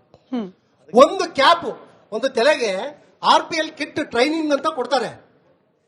ಆ ಟ್ರೈನಿಂಗ್ ಕೊಡೋದಕ್ಕೆ ಒಂದು ಕಿಟ್ ಬೆಲೆ ಮಾರ್ಕೆಟ್ ಅಲ್ಲಿ 550 ರೂಪಾಯಿ ರೆಕಾರ್ಡ್ ಇದೆ ನಮ್ಮ ಹತ್ರ. ಆ 550 ರೂಪಾಯಿ ಬೆಲೆನ 2455 ರೂಪಾಯಿ ಬಿಲ್ ಮಾಡಿದ್ದಾರೆ. 1,85,000 ಕಿಟ್ಗಳನ್ನು ವಿತರಣೆ ಮಾಡಿದ್ದಾರೆ. ಎಷ್ಟು ಕೋಟಿ ಹಗರಣ ಆಯಿತು? ಇದು ಒಂದೇ ಅಲ್ಲ, ಹೆಲ್ತ್ ಚೆಕಪ್ 100 ಬಸ್ಸುಗಳು ಬಿಟ್ಟಿದ್ದಾರೆ ಇಡೀ ರಾಜ್ಯದಲ್ಲಿ. ಒಂದು ಬಸ್ಸನ್ನು ಹೆಲ್ತ್ ಚೆಕಪ್ ಮಾಡ್ತಾ ಇಲ್ಲ ಕಾರ್ಮಿಕ ಇಲಾಖೆಯಲ್ಲಿ. ಹಳೆ ಬಸ್ ತಗೊಂಡು ಅದಕ್ಕೆ ಸ್ಟಿಕ್ಕರ್ ಹಾಕಿ ಹೊಸ ಬಸ್ನ ಲೆಕ್ಕ ಕೊಟ್ಟಿದ್ದಾರೆ ನಮಗೆ. ಇಲ್ಲ, ನಟರಾಜ್ ಗೌಡ್ರ ಪ್ರಕಾರ ಅದೆಲ್ಲ ಫೇಕು, ಕಾರ್ಮಿಕ ಇಲಾಖೆ ಫೇಕು. ನಟರಾಜ್ ಗೌಡ್ರೆ ಲೆಕ್ಕ ಕೊಟ್ಟು ಹೇಳ್ತಿದ್ದಾರೆ 800 ಕೋಟಿ ಹಗರಣ. ಕಾರ್ಮಿಕ ಇಲಾಖೆನಲ್ಲಿ ಯಾವುದೇ ರೀತಿಯಾದಂತಹ ಒಂದು ಟೆಂಡರ್ ಪ್ರೊಸೀಜರ್ ಇರ್ತದೆ. ಆ ಪ್ರೊಸೀಜರ್ ಅಲ್ಲದೆ ಯಾವುದೇ ರೀತಿಯಾದಂತಹ ನೇರವಾಗಿ ಯಾರಿಗೋ ಕಿಟ್ ಅನ್ನ ಕೊಂಡ್ಕೊಳ್ಳಿಕ್ಕೆ, ಮಾರ್ಲಿಕ್ಕೆ, ಕೊಡ್ಲಿಕ್ಕೆ ಬರೋದಿಲ್ಲ. ಆಮೇಲೆ ಕೇಳಿ 550 ಈಗ ಅವ್ರು ಹೇಳ್ತಾರೆ 550 ರೂಪಾಯಿ 2,400 ರೂಪಾಯಿ ಅಂತ ಹೇಳ್ತಾರಲ್ಲ. ಕೇಳಿ ಕಾರ್ಮಿಕರಿಗೆ ಅವ್ರಿಗೆ ಕಿಟ್ ಅನ್ನ ಕೊಡಬೇಕಾದ್ರೆ ಇಡೀ ದೇಶದಲ್ಲಿ ಯಾವ ರೀತಿಯ ಸ್ಟ್ಯಾಂಡರ್ಡ್ ಬೆಲೆ ಇದೆ, ಯಾವ್ದು ಸ್ಟ್ಯಾಂಡರ್ಡ್ ಉಪಕರಣಗಳಿದೆ ಅದನ್ನೇ ತೆಗೆದುಕೊಂಡು ಕೊಡೋದೇ ಹೊರತು ಯಾವ್ದು ಕೇರ್ ಮಾರ್ಕೆಟ್ ಸಿಗುತ್ತೆ ಯಾವುದೋ ಬೆಲೆ ಅಂತ ಹೇಳ್ಬಿಟ್ಟು ಆ ರೀತಿಯಾಗಿ ನನಗೆ ಊಹಾಪೋಹದ ಕಥೆಗಳಿಗೆ ಇಲ್ಲ ಅಂತ ಉತ್ತರ ಇಲ್ಲ. ಕಾರ್ಮಿಕ ಇಲಾಖೆಯಲ್ಲಿ ಗೋಲ್ಡ್ ಸ್ಟ್ಯಾಂಡರ್ಡ್ ಕರಪ್ಷನ್ ಮಾಡ್ತಾ ಇದೆ ಅನ್ನೋ ಜನರ ಅಭಿಪ್ರಾಯ. ಇಲ್ಲ ಸುಮ್ಮನೆ ಅಭಿಪ್ರಾಯ ಹೇಳಕ್ಕಾಗಲ್ಲ. ಈಗ ಯಾರೋ ಬಿಜೆಪಿ ಬಲವಾದಂತವ್ರು ಕೆಲವು ಬಲಪಂಥೀಯರು ಏನೋ ಸುಳ್ಳು ಹೇಳ್ತಾರೆ, ಅದೆಲ್ಲ ನಂಬಕ್ಕಾಗತ್ತಾ? ಗೌಡ್ರೆ, ನಿಮ್ಮ ಪ್ರಶ್ನೆ ಯಾಕಂತ ಹೇಳು, ಇದು ಹೇಳ್ತಿರಲ್ಲ ಎಲ್ಲ ನಮ್ಮ ಹತ್ರ ಪಟ್ಟಿ ಇದೆ, ಪಟ್ಟಿ ಸಮೇತ ಸಾಬೀತುಪಡಿಸ್ತೀವಿ. ಒಂದನೇದು, ಈಗ ನಿಮ್ಮ ಸಚಿವರೇ ನಿಮ್ಮ ಇಲಾಖೆ MLA ಗಳು ಏನ್ ಹೇಳ್ತಾರೆ, ವಸತಿ ಇಲಾಖೆಯಲ್ಲಿ ಭ್ರಷ್ಟಾಚಾರ ಆಗಿದೆ, ಒಂದೊಂದು ಮನೆಗೆ 10,000 ಬೇಡಿಕೆ ಇಟ್ಟಿದ್ದಾರೆ. ನಮ್ಮ ಹತ್ರ ಎಲ್ಲ ರೆಕಾರ್ಡ್ ಇದೆ, CD ಇದೆ, ಬೇಕಾದ್ರೆ ಕೊಡೋದು ಕೊಡ್ತೀನಿ. ಮತ್ತೆ ಇನ್ನೊಂದು, ವಿಕಲಚೇತನರಿಗೆ ಏನ್ ಮಾಡಿದಿರಿ ಕಾಂಗ್ರೆಸ್ ಸರ್ಕಾರ? ಒಂದು ಬಸ್ ಉಚಿತ ಪ್ರಯಾಣ ಕೊಡ್ತಿದೆ ಅಂತಂದು 3 ವರ್ಷದಿಂದ ಅರ್ಜಿ ಕೊಡ್ತಾ ಇದೀವಿ, ಒಂದು ಮಾಡಿಲ್ಲ. ಬಡವರಿಗೆ ನಿವೇಶನ ಹಂಚಬೇಕಂದ್ರೆ ಒಂದು ಹಂಚಿಲ್ಲ. ಯಾವ ಜಿಲ್ಲೆದಲ್ಲಿ ಬೇಕಾದ್ರೆ ಪಟ್ಟಿ ಕೊಡ್ತೀನಿ ನಿಮಗೆ, ನಾನೆಲ್ಲ ಸರ್ವೆ ಮಾಡಿದ್ದೀನಿ, 31 ಜಿಲ್ಲೆನೂ ಸರ್ವೆ ಮಾಡಿದ್ದೀನಿ. ಯಾಕಂದ್ರೆ ಬಡವರು ಎಷ್ಟೋ ಜನ ಈಗಲೂ ಕೂಡ ನಿಮ್ಗೆ ವಿಡಿಯೋ ಕಳಿಸ್ತೀನಿ, ಬಡಪಾಯಿಗಳು ಒಂದು ಜೋಪಡಿ ಹಾಕೊಂಡು ವಾಸ ಮಾಡ್ತಾ ಇದ್ರೆ, ಅಲ್ಲಿ ಕೆರೆಗಳಿದೆ, ಸೊಳ್ಳಿ ಕಾಟ, ಹಲವಾರು ಯೋಜನೆಗಳು ಬರ್ತಾ ಇದೆ, ಅಲ್ಲಿ ಒಂದು ನಿವೇಶನ ಇಲ್ಲ. ನಿಮ್ಮ ಸರ್ಕಾರ ಏನಂತೆ, ಮಾನ್ಯ ಹೊಸ ಸಚಿವರು ಏನಂತ, ನಾನು ಅಷ್ಟು ಕೊಟ್ಟಿದ್ದೀನಿ ಮನೆಗಳು ಇಷ್ಟು ಕೊಟ್ಟಿದ್ದೀನಿ ಅಂತ, ಎಲ್ಲ ಬೋಗಸ್, ಜೀರೋ, ಎಲ್ಲ ಪಟ್ಟಿ ಕೊಡ್ತಾ ಇದ್ದೀನಿ. 15 ದಿನಗಳ ಮುಂಚೆ 45,000 ಮನೆಗಳನ್ನ ಕಲ್ಯಾಣ ಕರ್ನಾಟಕದಲ್ಲಿ, ಕಿತ್ತೂರು ಕರ್ನಾಟಕದಲ್ಲಿ ಮಾನ್ಯ ಜಮೀರ್ ಅವರು ಮುಖ್ಯಮಂತ್ರಿ ಆದಿಯಾಗಿ ವಿತರಣೆಯನ್ನ ಮಾಡಿದ್ದಾರೆ, ಪತ್ರಗಳನ್ನ ಕೊಟ್ಟಿದ್ದಾರೆ. 45,000 ಮನೆಗಳನ್ನ ಹಂಚಿಕೆ ಮಾಡಿದ್ದಾರೆ ಒಂದೇ ಬಾರಿಗೆ ವರ್ಷದಲ್ಲಿ. ಮೋಹನ್ ವಿಶ್ವ ಅವರೇ, ಪಾಪ ದೂರು ಕೊಡ್ಲಿ ಅಂತ DCM ಹೇಳ್ದಂಗೆ ಹೇಳ್ತಿದ್ದಾರೆ ನಟರಾಜ್ ಗೌಡ. ದೂರು ಅಬಕಾರಿ ಇಲಾಖೆ ವಿಚಾರದಲ್ಲೂ ಕೊಟ್ರಪ್ಪ. 3 ಜನ ಅರೆಸ್ಟ್ ಆಗಿದ್ದ ಅಧಿಕಾರಿಗಳು 3 ದಿನ ಕಾಚೆ ಬಂದ್ಬಿಟ್ರು. ಏನ್ ಬಂತು ಭಾಗ್ಯ, ಏನ್ ಬಂತು ಪ್ರಯೋಜನ? ವಸತಿ ಇಲಾಖೆ ಬಗ್ಗೆ ಹೇಳ್ತಾ ಇದ್ರು. ಪಾಪ ಜಮೀರ್ ಅಹಮದ್ ಅವರ PA ವಿಚಾರದಲ್ಲಿ ಲೀಕ್ ಆದ ಆಡಿಯೋ ಮನಿ ಫಾರ್ ಮನೆ ಅಂತ ಹೇಳಿ ಇಂಟರ್ನ್ಯಾಷನಲ್ ಲೆವೆಲ್ ಅಲ್ಲಿ ಚರ್ಚೆ ಆಯ್ತು. ಏನ್ ಬಂತು ಕ್ರಮ? ದೂರ್ ಕೊಡ್ತಾರೆ ಸರ್, ಕ್ರಮ ಆಗ್ತಿದ್ಯಾ ಅನ್ನೋದು. ಸ್ಮಿತಾ, ಏನಾಗಿದೆ ಅಂದ್ರೆ ಇವ್ರದ್ದು ಅಡ್ವರ್ಟೈಸ್ಮೆಂಟ್ ಪ್ರಮಾಣ ಪತ್ರ ಸರ್ಕಾರ. ಫಸ್ಟ್ ವಿಸ್ತ್ರಾನ್ ಕಂಪನಿ ಐಫೋನ್ ಮೊಬೈಲ್ ಬಂದಿದ್ದು ನಮ್ ಕಾಲದಲ್ಲಿ ಇವ್ರು ಕ್ಲೇಮ್ ಮಾಡ್ಕೊಂತಾರೆ. ಫಾಕ್ಸ್ಕಾನ್ ಬಂದಿದ್ದು ನಮ್ ಕಾಲದಲ್ಲಿ ಇವ್ರು ಕ್ಲೇಮ್ ಮಾಡ್ಕೊಂಡ್ರು ಅವಾಗಿಂದ. ನೆಕ್ಸ್ಟ್ ಜಮೀರ್ ಅಹಮದ್ ಖಾನ್ ಮನೆ ಕೊಟ್ಟಿದ್ದಲ್ಲ, ಒಂದ್ ನಿಮಿಷ ಇರ್ರಿ, ಉತ್ತರ ಕೊಡ್ಬೇಕಾದ್ರೆ ಕೇಳಿಸ್ಕೊಳ್ರಿ ಸ್ವಲ್ಪ. ಇಲ್ಲಾಂದ್ರೆ ಜನ ನಿಮ್ಮ ಹತ್ರ ಏನು ಉತ್ತರ ಅನ್ಕೊಂಡ್ಬಿಡ್ತಾರೆ, ಕೇಳಿಸ್ಕೊಳ್ಳಿ. ನೆಕ್ಸ್ಟ್ ಕೇಳಿಸ್ಕೊಳ್ಳಿ, ನಿಮ್ ಟೈಮ್ ಬಂದಾಗ ಕೇಳ್ಕೊಳ್ಳಿ. ನೆಕ್ಸ್ಟ್ ಜಮೀರ್ ಅಹಮದ್ ಖಾನ್ ಮೊನ್ನೆ ಕೊಟ್ಟಿದ್ ಮನೆ ಇದೆ ಗೊತ್ತಾ, 2019 ನಮ್ ಕಾಲದಲ್ಲಿ ಅವಾಗ ಆಗಿರೋದು. ಇವಾಗ ಹೋಗ್ಬಿಟ್ಟು ಸರ್ಟಿಫಿಕೇಟ್ ಕೊಟ್ಟಿರೋದು. ನೆಕ್ಸ್ಟ್ ಕಂದಾಯ ಗ್ರಾಮಗಳದು ಅಷ್ಟೇ. ಬಂಜಾರ ಸಮುದಾಯಕ್ಕೆ ನಿಮ್ಗೆ ನೆನಪಿದ್ರೆ ಪ್ರಧಾನಮಂತ್ರಿಗಳು ಬಂದಿದ್ರೆ ಅವತ್ತು ಸರ್ಟಿಫಿಕೇಟ್ ಕೊಡೋದು, ಹಕ್ಕುಪತ್ರ ಕೊಡೋದಕ್ಕೆ ಮಾಡಿದ್ ನಾವು, ಫೋಟೋ ಶೂಟ್ ತಗೊಂಡಿರೋದು ಇವರು. ಆಯ್ತಾ? ಅಷ್ಟೇ ಯಾಕೆ ನೆಕ್ಸ್ಟ್ ಏನ್ ಹೇಳ್ತಾರೆ ಅದಕ್ಕೆ, ನೀವು ಹೇಳಿದಂಗೆ ಮನಿ ಫಾರ್ ಮನೆ ಅಂತ ಹೇಳ್ಬಿಟ್ಟು ಅದಕ್ಕೆ ಉತ್ತರ ಇಲ್ಲ ಇವ್ರಿಗೆ. ಇವತ್ವರೆಗೂ ಒಂದೇ ಒಂದು ಮನೆ ಕಳೆದ 3 ವರ್ಷದಲ್ಲಿ ಕೊಟ್ಟೇ ಇಲ್ಲ. ಕಟ್ಸಿರೋದು ನಮ್ ಟೈಮ್ ಅಲ್ಲಿ ಸರ್ಟಿಫಿಕೇಟ್ ತಗೊಂಡೋದು ಇರುಕಟ್ಟಲ್ಲಿ. ನೆಕ್ಸ್ಟ್ ಪೌರ ಕಾರ್ಮಿಕರಿಗೆ ಪರ್ಮನೆಂಟ್ ಮಾಡಿದೀವಿ ಅಂತ ಅಡ್ವರ್ಟೈಸ್ಮೆಂಟ್ ಕೊಟ್ಟಿದ್ರು, ಅದನ್ನು ಬೊಮ್ಮಾಯಿ ಅವರು ಮಾಡಿದ್ದು. ಅಡ್ವರ್ಟೈಸ್ಮೆಂಟ್ ಕೊಟ್ಟಿದ್ದು ಮಾಡಿರೋದು ನಾವು, ಅಡ್ವರ್ಟೈಸ್ಮೆಂಟ್ ತಗೊಳ್ಳೋದು ಇವರು. ನೆಕ್ಸ್ಟ್ ನೋಡಿ ಡಾಬರ್ ಚವನ್ ಫ್ರೆಶ್ ಅಮೆಜಾನ್ ಅಲ್ಲಿ ಹೋದ್ರೆ ಸಿಗುತ್ತೆ. 550 ಗ್ರಾಮ್ ಎಷ್ಟು ಗೊತ್ತಾ? 220 ರೂಪಾಯಿ. ಓಕೆ, ಇದೇ ಸಂತೋಷ್ ನಾರಾಯಣ್ ಟೀಮ್ ಕೊಟ್ಟಿರೋದು ಕಾರ್ಮಿಕರಿಗೆ ಎಷ್ಟು ಗೊತ್ತಾ? 400 ಚಿಲ್ಲರೆ ರೂಪಾಯಿಗೆ. ನೀವು ಟೆಂಡರ್ ಹಾಕಿ ಹೋಗ್ತೀರಿ. ಇಲ್ಲ ನೋಡ್ರಿ, ಇದು ರವಿಕುಮಾರ್ ಅವರು ಪ್ರಶ್ನೆ ಮಾಡಿದ್ದಾರೆ ಸದನದಲ್ಲಿ. ನಿಮ್ ಕಣ್ಣು ಮುಂದೆ ಇದೆ ಇದು. ನಿಮ್ಗೆ ಇದಕ್ಕಿಂತ ಬ್ರಹ್ಮಾಂಡ ಭ್ರಷ್ಟಾಚಾರ ಬೇಕಾ? ಕೇಳಿದ್ರೆ ಆ ಟೆಂಡರ್ ಯಾವ್ದೋ ಬಂತು, ಪಾರ್ಟಿಸಿಪೇಟ್ ಮಾಡ್ದ, ಅವ್ರ ಜಗತ್ತೆಲ್ಲ ಗೊತ್ತಾಗುತ್ತೆ. ಏನು ಟ್ರಂಪ್, ಪುಟಿನ್, ಆಮೇಲೆ ಯಾರದು ಜೆಲೆನ್ಸ್ಕಿ, ಇವ್ರ ಬಗ್ಗೆ ಎಲ್ಲ ಮಾತಾಡ್ತಾರೆ. ಇವ್ರದೇ ಕ್ಷೇತ್ರದಲ್ಲಿ ಇವ್ರದೇ ಇಲಾಖೆ ಬ್ರಹ್ಮಾಂಡ ಭ್ರಷ್ಟಾಚಾರದ ಬಗ್ಗೆ ಮಾತಾಡಕ್ ಆಗಲ್ಲ ಅವ್ರಿಗೆ. ಕರಪ್ಷನ್ ವಿಚಾರದಲ್ಲೂ ಅಷ್ಟೇ. ನಾವು ದಪ್ಪ ಚರ್ಮದ ಸರ್ಕಾರ ಇದು. ನೀವ್ ಯಾರಿಗೇ ಕಂಪ್ಲೇಂಟ್ ಕೊಡಿ, ಏನೇ ಮಾಡ್ಲಿ, ವಾಪಸ್ ಧಮಕಿ ಬರುತ್ತೆ. ಎಲ್ಲಿಂದ? ಉಪಮುಖ್ಯಮಂತ್ರಿಗಳಿಂದ. ನಿಮ್ಗೆ ಕಾಂಟ್ರಾಕ್ಟರ್ ಇದೆ 37,000 ಕೋಟಿ ಡ್ಯೂ ಇರೋದಕ್ಕೆ ಕಮಿಷನ್ ಕೊಡ್ತಾ ಇರೋದಕ್ಕೆ ಏನಂದ್ರು, ಈ ಬ್ಲಾಕ್ ಮೇಲ್ ಮಾತ್ರ ನಡೆಯೋದಿಲ್ಲ ಅಂತಂದ್ರು. ಈಗ ಅಪಾರ್ಟ್ಮೆಂಟ್ ಓನರ್ಸ್ ಅಸೋಸಿಯೇಷನ್ ಅವರು ನಮ್ಗೆ ಈ ಖಾತಾ ಸಿಗ್ತಾ ಇಲ್ಲ, ಆ ಖಾತಾ ಸಿಗ್ತಾ ಇಲ್ಲ, ಸೆಟ್ ಬ್ಯಾಕ್ ರೂಲ್ಸ್ ತೆಗಿರಿ, ನಿಮಗೆ ರಿಜಿಸ್ಟ್ರೇಷನ್ ಆಗ್ತಾ ಇಲ್ಲ ಅಂತ ಅವ್ರು ಕಂಪ್ಲೇಂಟ್ ಕೊಟ್ರೆ, ನಾನು ಜೈಲ್ ಏನೇನ ನೋಡ್ಕೊಂಡ್ ಬಂದಿರೋ ಸೆಂಟರ್ ಅವ್ರನ್ನೇ ಬಿಟ್ಟಿಲ್ಲ, ನಾನು ಇದಕ್ಕೆಲ್ಲ ಎದುರ್ಕೊಳ್ತೀವಿ ಅಂತ ಅವ್ರಿಗೆ ಧಮಕಿ ಹಾಕಿದ್ರು. ಚಿತ್ರದಂಗದವ್ರು ಏನ್ ಹೇಳಕ್ ನಟ್ಟು ಮುಳ್ಳು ಟೈಟ್ ಮಾಡ್ತೀನಿ, ಅವ್ರಿಗೆ ಧಮಕಿ ಹಾಕ್ತಾರೆ. ವಿರೋಧ ಪಕ್ಷದವರು, ತಿರ್ಗಾ ಮಾಧ್ಯಮದವರು ಜನಗಳು ವಾಪಸ್ ಪ್ರಶ್ನೆ ಮಾಡಬಾರ್ದು ಅಂದ್ಬಿಟ್ಟು ದ್ವೇಷ ಭಾಷಣ ಕಾಯ್ದೆ ತಂದ್ಬಿಟ್ಟು ಸಿಕ್ಸಿದ್ರ ಮೇಲೆ ಎಫ್ಐಆರ್ ಹಾಕ್ತಾರೆ. ಯಾರು ಮಾತಾಡಂಗಿಲ್ಲ, ಯಾರು ಪ್ರಶ್ನೆ ಕೇಳಂಗಿಲ್ಲ. ಎಲ್ಲಾ ಇರಲ್ಲ, ಎಲ್ಲಾ ಅಂಕಿಅಂಶ ಬೊಮ್ಮಾಯಿ ಇದ್ದಾಗ ಆಯ್ತು ಅಂದ್ರಲ್ಲ, ಎಲ್ಲ ಅಪ್ಪಟ ಸುಳ್ಳು. ಬಹಳ ಇಂಪ್ರೆಸಿವ್ ಓದೋದು. ಶೂನ್ಯ 0 ಆಗಿದೆ ಅಂತ ಹೇಳಿ ಹಿಂದಿನ ಒಂದು ಬಹಳ ಫೇಮಸ್ ಹಾಡಿದೆ, ಈ ಪಬ್ಲಿಕ್ ಸಬ್ ಜಾನ್ತಿ ಅಂತ ಹೇಳಿ. ಯಾಕೆ ಈ ಪಬ್ಲಿಕ್ನೇ ದುಡ್ಡು ಕೊಡೋದು, ಈ ಪ್ರತಿಯೊಂದಕ್ಕೆ ಇವ್ರಿಗೆ ಲಂಚ ಕೊಡೋದು, ಇವ್ರಿಗೆ ಕಷ್ಟ ಆಗೋದು. ಅದಕ್ಕೆ ಅದು ಯಾವ್ದೋ ಸರ್ಕಾರ ಆಗ್ಲಿ, ಪಬ್ಲಿಕ್ ಕೇಳ್ಬಿಡೋಣ, ಕಳೆದ 50 ವರ್ಷದಲ್ಲಿ ಯಾವ ಸರ್ಕಾರದಲ್ಲಿ ಶೂನ್ಯ ಆಗಿದೆ ಕರಪ್ಷನ್ ಅನ್ನೋರ್ ಕೈ ಎತ್ತಿ ಬಿಡಿ. ಶೂನ್ಯ ಆಗಿದೆ ಅಂತ ಕೇಳ್ತಿದ್ದಾರೆ. 0 ಕರಪ್ಷನ್ ಹೌದಾ ಅಂತ ರಾಜ್ಯದಲ್ಲಿ ಯಾರು ಕೈ ಎತ್ತಿಲ್ಲ. This is more than enough. ನಿಮ್ಗೆ ಯಾವ ಸರ್ಟಿಫಿಕೇಟ್ ಬೇಕಿಲ್ಲ, ನೀವು ಟೆಕ್ನಿಕಾಲಿಟಿ ಹೋಗ್ಲೇಬೇಡಿ. ನೀವು ಆ ದೂರು ಕೊಡಿ, ಸಾಕ್ಷಿ ತಗೊಂಬನ್ನಿ, not at all. This what matters. ಕ್ರಮ ಆಗ್ಬೇಕಲ್ಲ.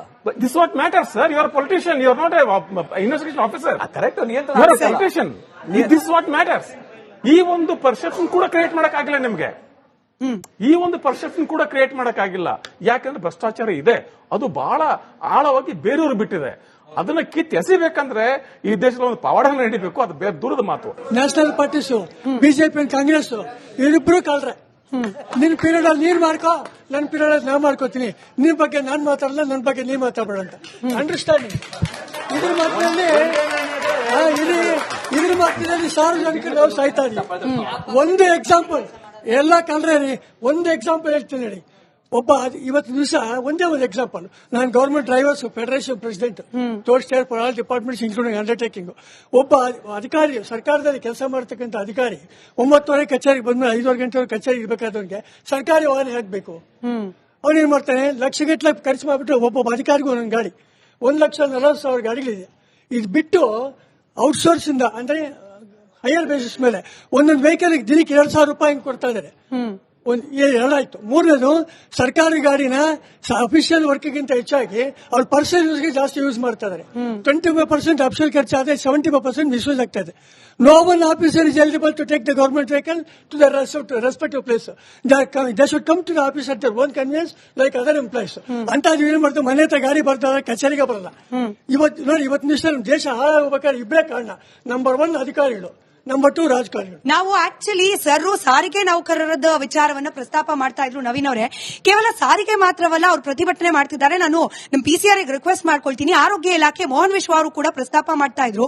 ಆರೋಗ್ಯ ಇಲಾಖೆಯಲ್ಲಿ ಆಗ್ತಾ ಇರತಕ್ಕಂತ ಈ ಹಣ ಬಿಡುಗಡೆ ಆಗದೆ ಅವ್ಯವಸ್ಥೆಗಳು ಕಳೆದ 1 ವಾರದ ಪಟ್ಟಿ ಕೊಡ್ತೀನಿ ನಟರಾಜ್ ಗೌಡ್ರೆ.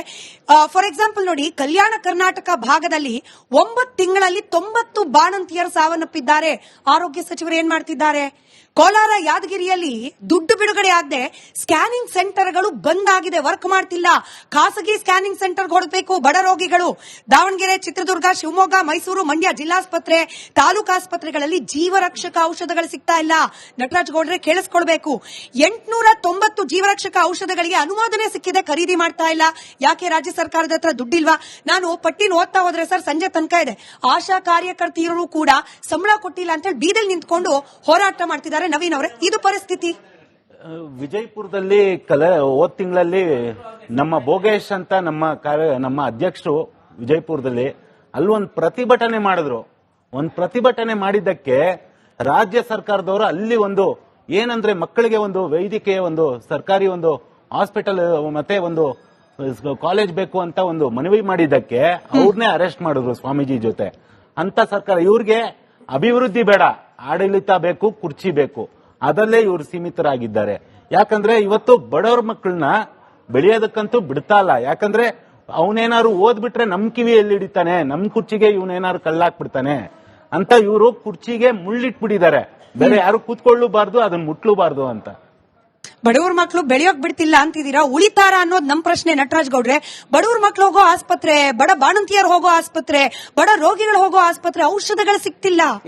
ಬೇಸಿಕ್ ಔಷಧಗಳು, ಕೆಲವು ಬೇಸಿಕ್ ಔಷಧಗಳು ನೀವು ಹೇಳ್ದಂಗೆ ಆಂಟಿಬಯೋಟಿಕ್, ಪ್ಯಾರಾಸಿಟಮಾಲ್ ಮತ್ತೆ IV ಕೆಲವು ಕಡೆ ಕೊರತೆ ಇತ್ತು. ಬೇರೆ ಡಿಸ್ಟಿಕ್ ಇಂದ ಎಲ್ಲಿ ಜಾಸ್ತಿ ಇದೆ ಅದನ್ನ ಅಲ್ಲಿಗೆ ಕೊಟ್ಟು ಅದನ್ನ ತಾತ್ಕಾಲಿಕ ನಿರ್ವಹಣೆ ಮಾಡಲಾಗಿದೆ.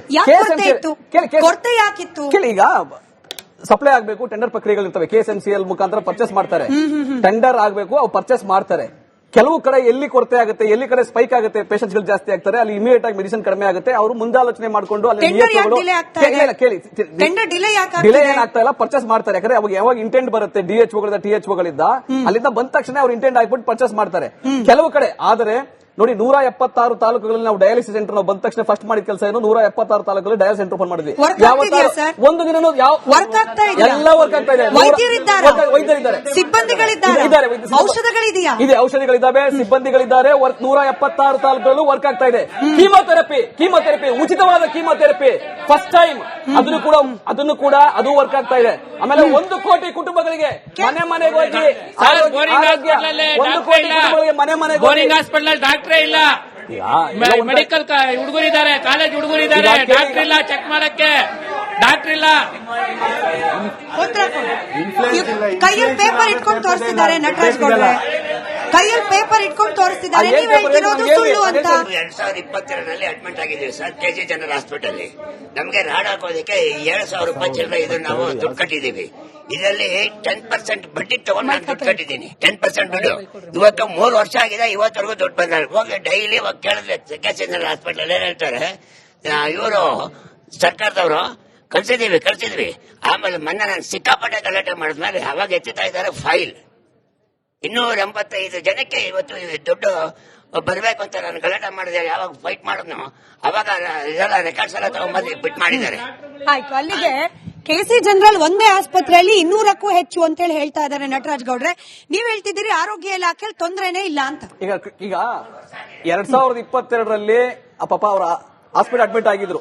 2022ರಲ್ಲಿ ಹಾಸ್ಪಿಟಲ್ ಅಡ್ಮಿಟ್ ಆಗಿದ್ರು. ಅವ್ರಿಗೆ ದುಡ್ಡು ಈಸ್ಕೊಳ್ದಂಗೆನೆ ಅವ್ರಿಗೆ ಟ್ರೀಟ್ಮೆಂಟ್ ಕೊಡಬೇಕಾಗಿತ್ತು, ಅವ್ರಿಗೆ ಇಂಪ್ಲಾಂಟ್ ಹಾಕ್ಬೇಕಾಗಿತ್ತು. 2,000 ರೂಪಾಯಿ ಅವ್ರು ಕಟ್ಟಂಗೆ ಬಡ್ಡಿ ತಗೊಳಂಗೆ ಮಾಡಬಾರ್ದಾಗಿತ್ತು. ಆ ಕೆಲಸ ಮಾಡಿದಂತಹ ಆಗಿನ ಮುಖ್ಯಮಂತ್ರಿಗೆ ಇಡೀ ಕರ್ನಾಟಕ ಜನ ಶಾಪ ಆಗ್ತಾರೆ. 2022ರಲ್ಲಿ ಇವ್ರಿ ಬೊಮ್ಮಾಯಿ ಮುಖ್ಯಮಂತ್ರಿ, ಆಮೇಲೆ ಆರೋಗ್ಯ ಮಂತ್ರಿ ನಮ್ಮ ಚಿಕ್ಕಬಳ್ಳಾಪುರದವರು ಆರೋಗ್ಯ ಸಚಿವರಾಗಿದ್ರು. ಅವರೆಲ್ಲ ಲೂಟಿ ಹೊಡೆದೊಳಗಿದ್ರು ಅವರು. ಆಯ್ತಾ, ಇದನ್ನ ನಿಮ್ಗೆ ಹಣ ಬರಬೇಕು, ಕೊಡಬೇಕು, ಕೊಡ್ತಾರೆ. ಯಾಕಂದ್ರೆ ಎಲ್ಲಾ ಇಲಾಖೆನಲ್ಲೂ ನೋಡಿ, ಇದೊಂದು ಸಾಕ್ಷಿ, ಇದು ಸ್ಮಿತಾ ಸಾಕ್ಷಿ. ಎಲ್ಲಾ ಇಲಾಖೆನಲ್ಲೂ ಕೂಡ ನೀವು ಸಾರಿಗೆ ಇಲಾಖೆ ಕೇಳ್ತಾರಲ್ಲ, ಅದು ಹಿಂಗೇನೆ ಹಿಂಬಾಕಿ 2020 ಹಿಂಬಾಕಿ ಬಿಟ್ಟು ಹೋಗಿದ್ದಾರೆ. PF ದುಡ್ಡು ಕೊಟ್ಟಿಲ್ಲ ಅವ್ರಿಗೆ, PF ದುಡ್ಡು ಭರ್ತಿ ಮಾಡಿರ್ಲಿಲ್ಲ, ಪೆಟ್ರೋಲ್ ಡೀಸೆಲ್ ದುಡ್ಡು ಭರ್ತಿ ಮಾಡಿರ್ಲಿಲ್ಲ. ನಾವು ಬಂದಿಲ್ಲ, ಹಂತವಾಗಿ ಇವ್ರು ಕೊಟ್ಕೊಂಡ್ ಬಂದಿದ್ದೀವಿ. ಬಿಜೆಪಿ ಕೇವಲ ಸಾಲ ಮಾಡಿದ್ ಮಾತ್ರ ಅಲ್ಲ, ಲೂಟಿ ಮಾಡಿದ್ ಮಾತ್ರ ಅಲ್ಲ, ಎಲ್ಲರ ಮೇಲೆ ಈ ರೀತಿ ಎಲ್ಲ ಜನಸಾಮಾನ್ಯರಿಗೆ ರೀತಿಯಾಗಿ ತೊಂದರೆ ಕೊಟ್ಟು ಹೋಗ್ಬಿಟ್ಟಿದ್ದಾರೆ. ಅದನ್ನ ಇಲ್ಲಿವರೆಗೂ ಸಾಲ್ವ್ ಮಾಡದೆ ಈ ಸರ್ಕಾರದ ಉದ್ದೇಶ ಆಗಿದೆ. ಮೋಹನ್ ವಿಶ್ವ ಅವರೇ, ಅಂದ್ರೆ ಈಗ KC ಜನರಲ್ ಹಾಸ್ಪಿಟಲ್ ಅಲ್ಲಿ ಪ್ಯಾರಾಸಿಟಮಾಲ್ ಸಿಗ್ತಿಲ್ಲ ಅಂದ್ರೆ ಬಿಜೆಪಿ ಸರ್ಕಾರ ಬಿಟ್ಟು ಹೋಗಿದ್ದು. ಈಗ ಸ್ಕ್ಯಾನಿಂಗ್ ಸೆಂಟರ್ ಗಳಿಗೆ ವರ್ಕ್ ಆಗ್ತಿಲ್ಲ ಯಾಕಂದ್ರೆ ದುಡ್ಡಿಲ್ಲ. ಯಾಕೆ ಬಿಜೆಪಿ ಅವ್ರು ಬಿಟ್ಟು ಹೋಗಿದ್ದು? ಬಿಜೆಪಿ ಅವ್ರು ಬಿಟ್ಟು ಹೋದ್ರು. ಇವಾಗ ನಾನು ನಿಮಗೆ ಪಟ್ಟಿ ಕೊಟ್ಟೆ ಸರ್, ನಾನು ನಿಮ್ಗೆ ಹೇಳ್ದೆ, ನಾನು ಪಟ್ಟಿ ಕೊಟ್ಟೆ, ಇನ್ನೊಮ್ಮೆ ಓದ್ತೀನಿ ಸರ್. ಈಗ ಆಯ್ತು, ಪ್ಯಾರಾಸಿಟಮಾಲ್ ಕೊರತೆ ಈ ಕಡೆ ಪೂರೈಕೆ ಮಾಡಲಾಗಿದೆ, ಬಂದಾಗಿದೆ. ದಾವಣಗೆರೆ, ಚಿತ್ರದುರ್ಗ, ಶಿವಮೊಗ್ಗ, ಮೈಸೂರು, ಮಂಡ್ಯ ಜೀವರಕ್ಷಕ ಔಷಧಗಳಿಲ್ಲ. ಈಗ ಸರ್ ಹಾಲಿ ಕಾಂಗ್ರೆಸ್ ಸರ್ಕಾರ ಇರೋ ಸಂದರ್ಭದಲ್ಲಿ ಇಲ್ಲ. ಮೋಹನ್ ವಿಶ್ವ ಅವರೇ, 1 ಲಕ್ಷ ಮನೆಗಳಿಗೆ ಉಚಿತವಾಗಿ ಬಿಜೆಪಿ ಕಾಲದಲ್ಲಿ ಆಗಿರೋ ಅಭಿವೃದ್ಧಿಗಳು ಮಾತ್ರ ಇವ್ರದ್ದು ಒಂದು ಸರ್ಟಿಫಿಕೇಟ್ ಕೊಡೋದು, ಆಯ್ತಾ?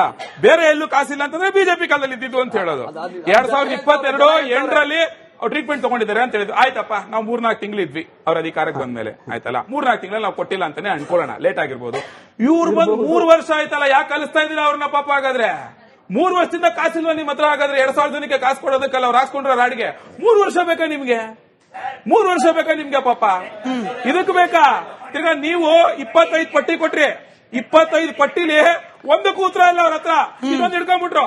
ತಿರ್ಗಾ ಇವರೇ ಎಷ್ಟು ಕನ್ಫ್ಯೂಸ್ಡ್ ಅಂತ ಹೇಳಿದ್ರೆ, ಅವ್ರು ಹೇಳಿದಾರೆ ಇನ್ನೂ ಹಣ ಬಂದಿಲ್ಲ ಅಂತ ಹೇಳ್ಬಿಟ್ಟು ಇವ್ರು ಲೂಟಿ ಹೊಡೆದ್ರು ಅಂತಾರೆ. ಅಲ್ಲಿ ಹಣನೇ ರಿಲೀಸ್ ಆಗಿದ್ರೆ ಲೂಟಿ ಪ್ರಶ್ನೆ ಎಲ್ಲಿಂದ ಬಂತು?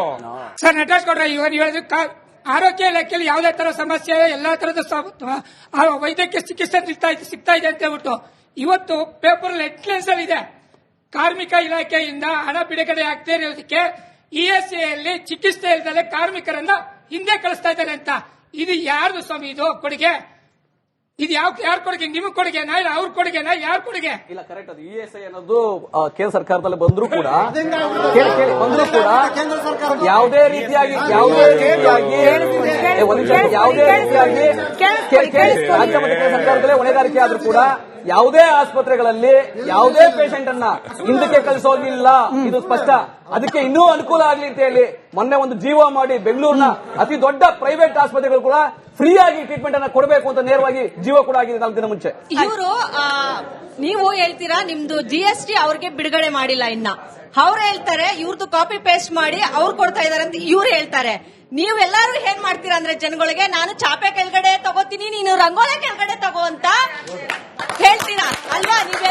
ಎಲ್ಲರೂ ರಾಜಕಾರಣಿಗಳೇನಂದ್ರೆ ಜನಗಳ ತಲೆ ಮೇಲೆ ಚಪ್ಪಡಿ ಕಲ್ಲು, ಕಿವಿ ಮೇಲೆ ಹೂವು ಇಡ್ತಿದ್ದೀರಾ.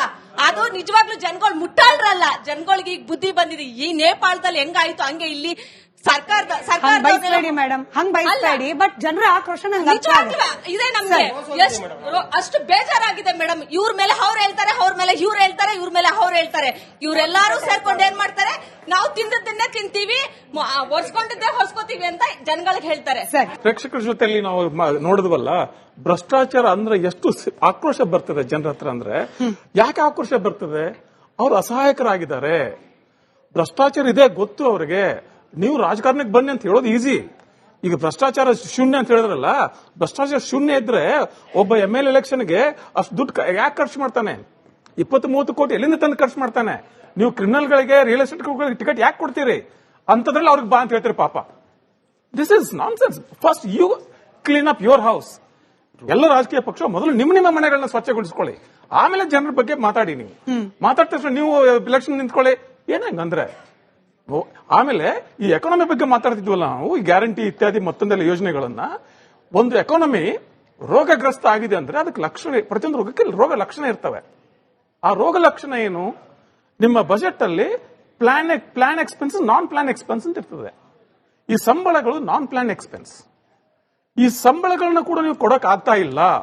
ಆಮೇಲೆ ನೀವು ನಿಮ್ಮ ಇದೊಂದು ಪ್ಲಾನ್ ಎಕ್ಸ್ಪೆನ್ಸ್ ಗ್ಯಾರಂಟಿ ನೀವು ನಿಮ್ಮ ಪ್ಲಾನ್ ಇದು ಹೊಸದಾಗಿ ತಂದಿರೋದು.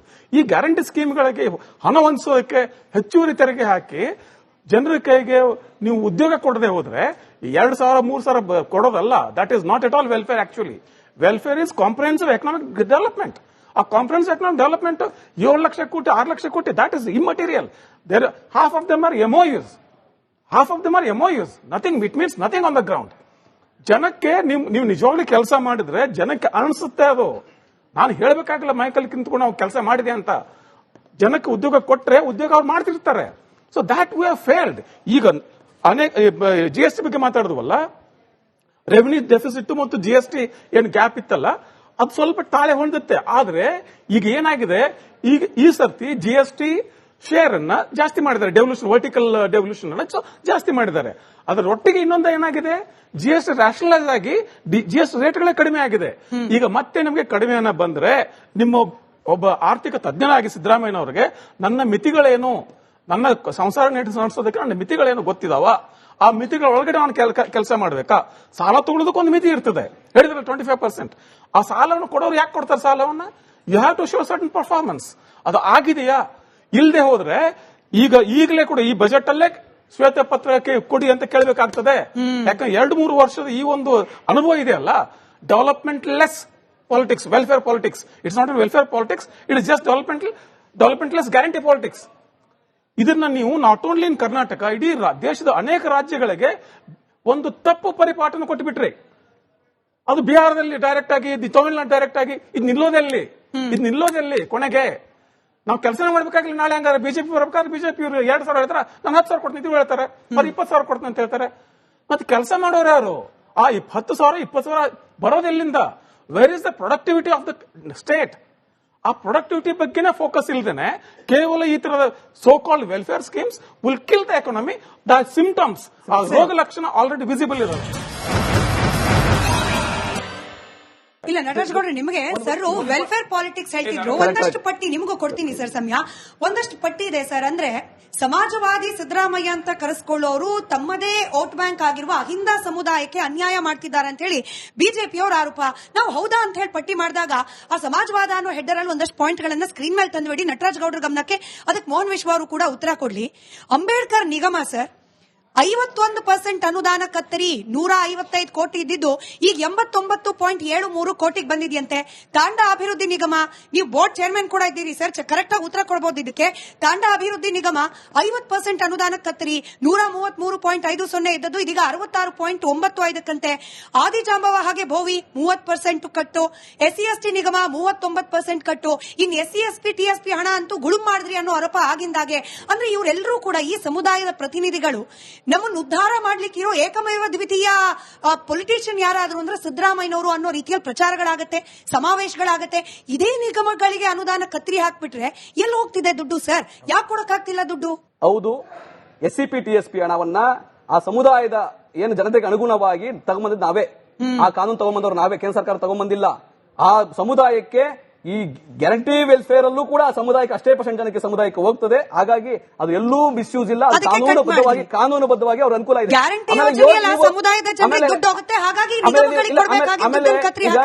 ನೀವೊಂದು ಹೇಳದಲ್ಲ, ಒಂದೇ ಒಂದು ನಿಗಮದ ಹೇಳ್ಬಿಡ್ತೀನಿ. 2017ರಲ್ಲಿ ಮಾನ್ಯ ಸಿದ್ದರಾಮಯ್ಯನವರು 60 ಕೋಟಿ ಕೊಟ್ಟಿದ್ರು. 2017ರಲ್ಲಿ 18ರಲ್ಲಿ 49 ಕೋಟಿ ಕೊಟ್ಟು ಅವರು ನಿರ್ಗಮಿಸಬೇಕಾದ್ರೆ, ಬಿಜೆಪಿ ಸರ್ಕಾರ ಬಂದ ಮೇಲೆ 3 ಕೋಟಿ, ಬೊಮ್ಮಾಯಿ ಸರ್ಕಾರ ಬಂದ್ಮೇಲೆ 2 ಕೋಟಿ ಆ ನಿಗಮ ಕೊಟ್ಟಂತಹ ಹಣ 2 ಕೋಟಿ. ನಾನು ಇಲ್ಲೇ ದಾಖಲಾತಿ ಕೊಟ್ಬಿಟ್ಟು ಹೋಗ್ತೀನಿ ನಿಮಗೆ, ಕೇಳಿ. ಆದರೆ ಅದನ್ನು ಈ ವರ್ಷ ಅದಕ್ಕೆ 100 ಕೋಟಿ ರೂಪಾಯಿ KCDCL. ಓಕೆ, ಈ ಬಾರಿ ಅದನ್ನ ರಿವೈವ್ ಮಾಡಿ ಮಾನ್ಯ ಸಿದ್ದರಾಮಯ್ಯನವರೇ 2017ರಲ್ಲಿ ಕೊಟ್ಟಿದ್ದು. ಬೊಮ್ಮಾಯಿ ಯಡಿಯೂರಪ್ಪನವರು ಪೀನಟ್ ಅನ್ಕೊಂಡಿದ್ರು 2,000 ಕೋಟಿ ರೂಪಾಯಿ 2 ಕೋಟಿ ರೂಪಾಯಿ 57 ಕೋಟಿಯಲ್ಲಿ 2 ಕೋಟಿಯಲ್ಲಿ ಈ ರೀತಿಯಾಗಿ ವ್ಯವಸ್ಥೆಯನ್ನ ಹಾಳು ಮಾಡಿ ಹೋಗಿದ್ದಾರೆ. ನಾವು ಕಟ್ಟಿದ್ದೀವಿ. ಈ ಆರ್ಥಿಕ ವ್ಯವಸ್ಥೆ ಏನ್ ಕೆಡವಿದ್ರು ಅದನ್ನು ವಾಪಸ್ ಕಟ್ತಾ ಇದ್ದೀವಿ. ಅದಕ್ಕೆ ಕರ್ನಾಟಕ ಇವತ್ತು ತೆರಿಗೆಯಲ್ಲಿ ನಂಬರ್ 2 ಇರೋದು, ಇನ್ವೆಸ್ಟ್ಮೆಂಟ್ ಅಲ್ಲಿ ನಂಬರ್ 2. SC/ST ಸಮುದಾಯ ಹಾಗೆ ಹಿಂದುಳಿದ ವರ್ಗಗಳಿಗೆ ನಾವು ಯಥೇಚ್ಛವಾಗಿ ಅಭಿವೃದ್ಧಿ ಯೋಜನೆಗಳನ್ನ ಕೊಡ್ತಿದ್ದೀವಿ ಅಂತ ಹೇಳೋರು ಮೊನ್ನೆ SC/ST ವಿದ್ಯಾರ್ಥಿಗಳು, ವೈದ್ಯಕೀಯ ವಿದ್ಯಾರ್ಥಿಗಳು ಸರ್ ಪುಸ್ತಕ ಸಿಕ್ಕಿಲ್ಲ ಅಂತ ಪ್ರತಿಭಟನೆ ಮಾಡ್ತಿದ್ದಾರೆ. ಅನುಗ್ರಹ ಯೋಜನೆ ವಿಜಯೇಂದ್ರ ಅವರು ಪ್ರೆಸ್ ಮೀಟ್ ಮಾಡಿ ಹೇಳ್ಬಿಟ್ರು, ಪಾಪ ಕುರಿಗಳು ಸತ್ತೋದ್ರೆ ಕೊಡಬೇಕಾಗಿದ್ದ ಪರಿಹಾರ ಕೊಡ್ತಿಲ್ವಂತೆ. ಅದಕ್ಕಿಂತ ದಾರುಣ ಕೇಳಿ ಸರ್, ಅನಾಥ ಮಕ್ಕಳು. ನಟರಾಜ್ ಗೌಡ್ರೆ, ಮೋಹನ್ ವಿಶ್ವ ಅವರ ಹತ್ರ ಉತ್ತರ ಇರಬಹುದು ಇದಕ್ಕೆ. ಅನಾಥ ಮಕ್ಕಳಿಗೆ ಮಾಶಾಸನ ಕೊಡಬೇಕಾಗಿರೋದು 77.73 ಕೋಟಿ ಬಾಕಿ ಉಳಿಸ್ಕೊಂಡಿದೆ. ನಾವು ಕೇಳಬಾರ್ದ ಖಜಾನೆ ಖಾಲಿ ಇಲ್ವಾ? ನಿಮ್ಮನ್ನೇ ನಂಬಿರುವ ಅಹಿಂದ ಸಮುದಾಯದವರು ಇವರೆಲ್ಲ, ಇವ್ರಿಗೆ ಕೊಡಕ್ಕೂ ದುಡ್ಡಿಲ್ವಾ ಅಂತ ಪ್ರಶ್ನೆ ಕೇಳಬಾರ್ದ ನವೀನ್ ಅವರೇ? ಕೇಳಬೇಕು. ಯಾಕಂದ್ರೆ ನಾನು ಹೇಳದ್ನಲ್ಲ, ಬಡವರಿಗೆ ಪಾಪ ಅವರು ಮುಗ್ಧರು, ಅವರು ಮಾತಾಡಕ್ಕಾಗಲ್ಲ. ಏನಾದ್ರು ಮಾತಾಡಿದ್ರು ಎಲ್ಲಿ ಏನೋ ಇದ್ ಮಾಡ್ಬಿಡ್ತಾರೋ ಅಂತ ಅವ್ರು ದಾಸಿ ಮಾತಾಡಕ್ ಹೋಗಲ್ಲ. ಆದ್ರೆ ಮೂಲಭೂತ ಸೌಕರ್ಯಗಳನ್ನ ಆಗ್ಲಿ ಪ್ರತಿಯೊಂದನ್ನು ಬಡವರಿಗೆ ಕೊಡಬೇಕು. ಆದ್ರೆ ಅದನ್ನ ಕೊಡೋದಲ್ಲಿ ಇವತ್ತು ಸರ್ಕಾರದವರು ವಿಫಲರಾಗಿದ್ದಾರೆ. ಯಾಕಂದ್ರೆ ಅವನೇನಾರು ಬಡವ ಅವನೇನಾರು ಬೆಳೆದು ಬಿಟ್ರೆ, ಅವನೇನಾರು ಸಾವುಕಾರ ಆಗ್ಬಿಟ್ರೆ ಅನ್ನೋ ಒಂದು ಕೀಳು ಮಟ್ಟದಲ್ಲಿ ಇವರು ಯೋಚನೆ ಮಾಡ್ತಾ ಇದ್ದಾರೆ. ಇವ್ರ ಪ್ರಕಾರ ಬಿಜೆಪಿ ಆಗ್ಲಿ ಕಾಂಗ್ರೆಸ್ ಆಗ್ಲಿ ಅವ್ರ ಕಾರ್ಯಕರ್ತರನ್ನೇ ಅಷ್ಟೇ ಪಾಂಪ್ಲೆಟ್ ಕಟ್ತಾನೆ ಇರ್ಬೇಕು. ಅವನ್ ಸೀಟ್ ಅಂತೂ ಕೊಡಲ್ಲ, ಅವನ್ಗೊಂದು ನಾಯಕನ ಸ್ಥಾನ ಅಂತೂ ಕೊಡೋದೇ ಇಲ್ಲ. ಇವ್ರದ್ದು ಮನಸ್ಥಿತಿ ಆಗ್ಲಿ ಮನೆ ಸ್ಥಿತಿ ಆಗ್ಲಿ ಪ್ರತಿಯೊಂದು ಇದೇ ತರ ಇರತ್ತೆ. ಇವ್ರಿಗೆ ಬೇಕಾಗಿರೋದು ಇವ್ರ ಖಜಾನೆ ಮಾತ್ರ ಲೂಟಿ ಮಾಡ್ಬೇಕು, ಇವ್ರ ಖಜಾನೆ ಭರ್ತಿ ಮಾಡ್ಬೇಕು. ಉದ್ದಾರ. ಮೋಹನ್ ವಿಶ್ವ ಅವರೇ, ಈಗ ಬೊಮ್ಮಾಯಿ ಅವರು 2020 ನಿರ್ಗಮಿಸಬೇಕಾದ್ರೆ ನೀವು ತೆಗೆದು ನೋಡಿ ಅಫಿಷಿಯಲ್ ಆನ್ ರೆಕಾರ್ಡ್ಸ್ ಬೇಕಾದ್ರೆ ಗೂಗಲ್ ಹೊಡ್ರೆ ಸಿಗುತ್ತೆ. 3,200 ಕೋಟಿ ರೂಪಾಯಿ ಎಕ್ಸ್ಟ್ರಾ ದುಡ್ಡು ಖಜಾನಲ್ಲಿ ಇಟ್ಬಿಟ್ಟು ಹೋಗಿದ್ರು. ಸಿದ್ದರಾಮಯ್ಯ ಅವರು ಬಂದ ತಕ್ಷಣ 85,000 ಕೋಟಿ ಫಸ್ಟ್ ಇಯರ್ ಸಾಲ ಉತ್ತರ ತಗೊಳ್ಳೋ ತಾಕತ್ತಿರ್ಬೇಕು. ಉತ್ತರ ತಗೊಳ್ಳೋ ತಾಕತ್ತಿರ್ಬೇಕು. ಬರೀ ಗಾಳಿ ಹಾಕಿರೋದಲ್ಲ. 1.5 ಲಕ್ಷ ಕೋಟಿ ರೂಪಾಯಿ ಹೊಣೆಗಾರಿಕೆ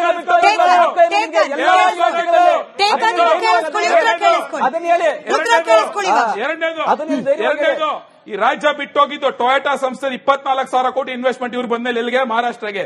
ಏತರ್ ಟೂ ವೀಲರ್ ಫ್ಯಾಕ್ಟರಿ ಎಲ್ಲಿಗೆ? ಪುಣೆಗೆ.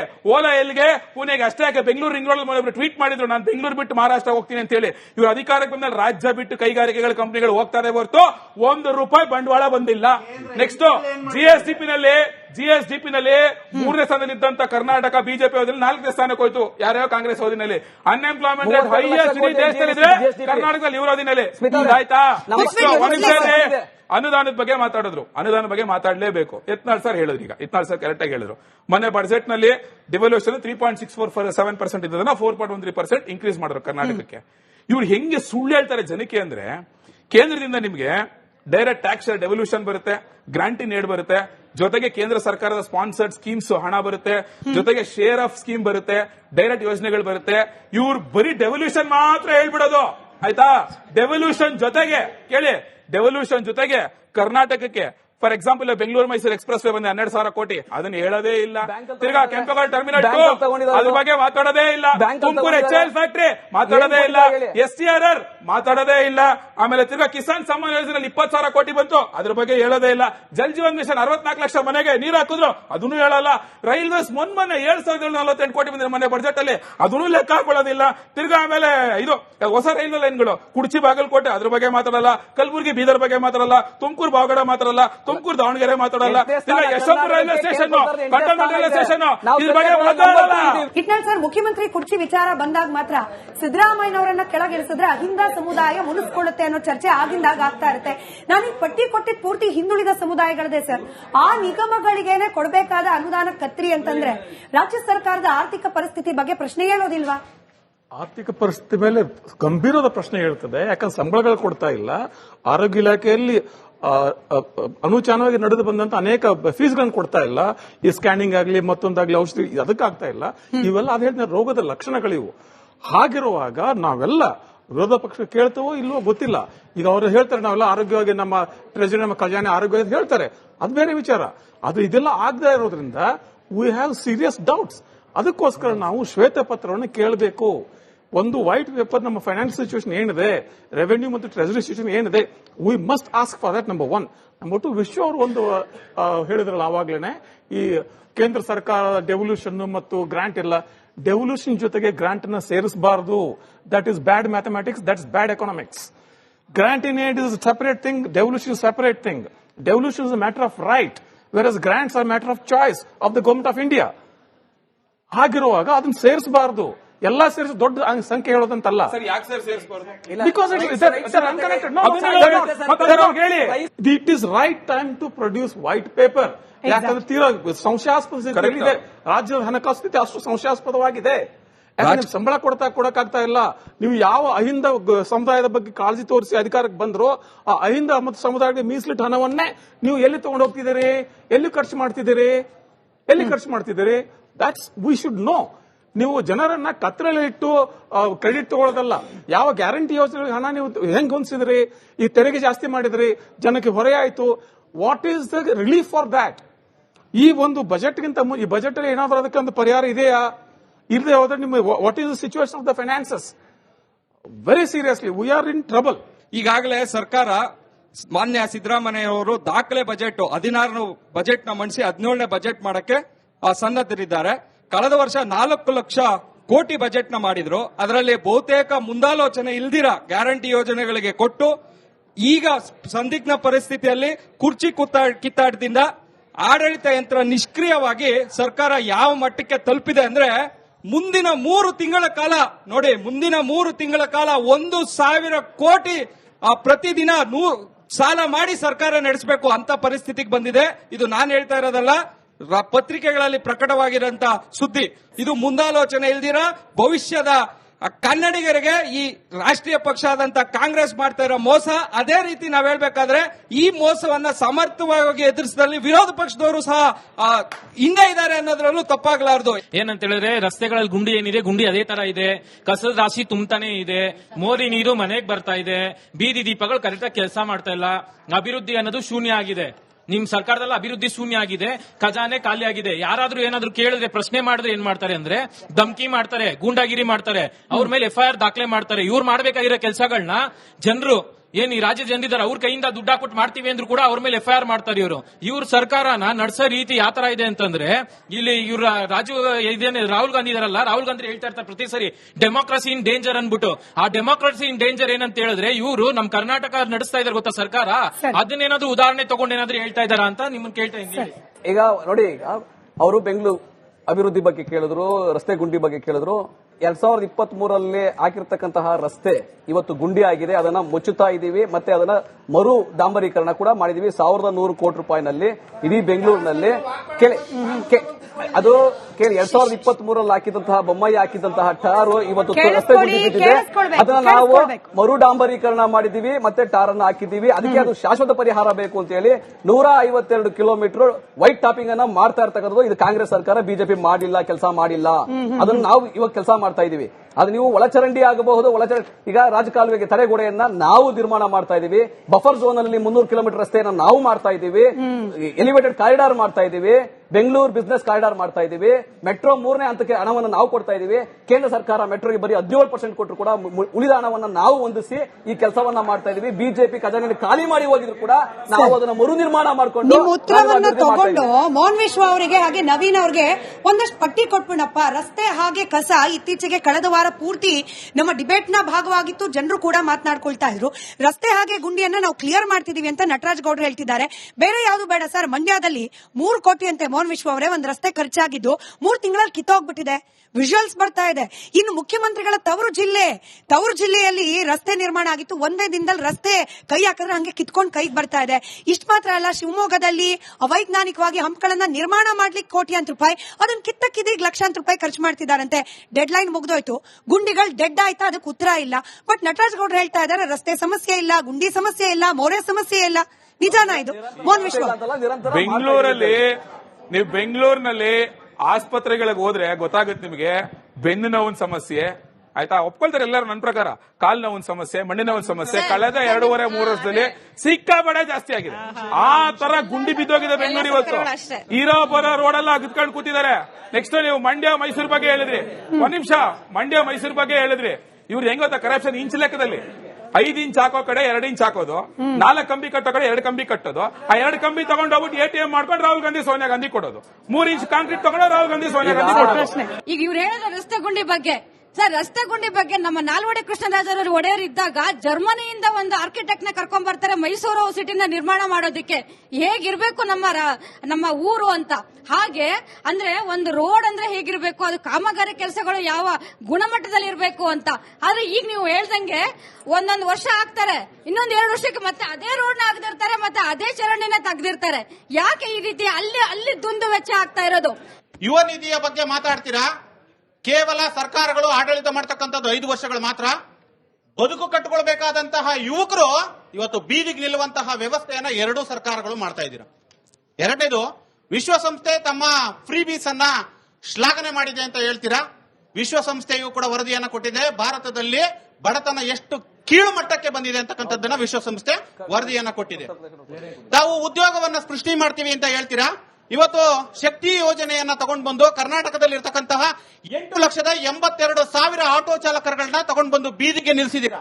ಈ ಉದ್ಯೋಗವನ್ನ ಹೇಗೆ ಸೃಷ್ಟಿ ಮಾಡ್ತೀರಾ? ಹಾಗೆ ತಲಾ ಆದಾಯದ ಬಗ್ಗೆ ಮಾತಾಡ್ತೀರಾ.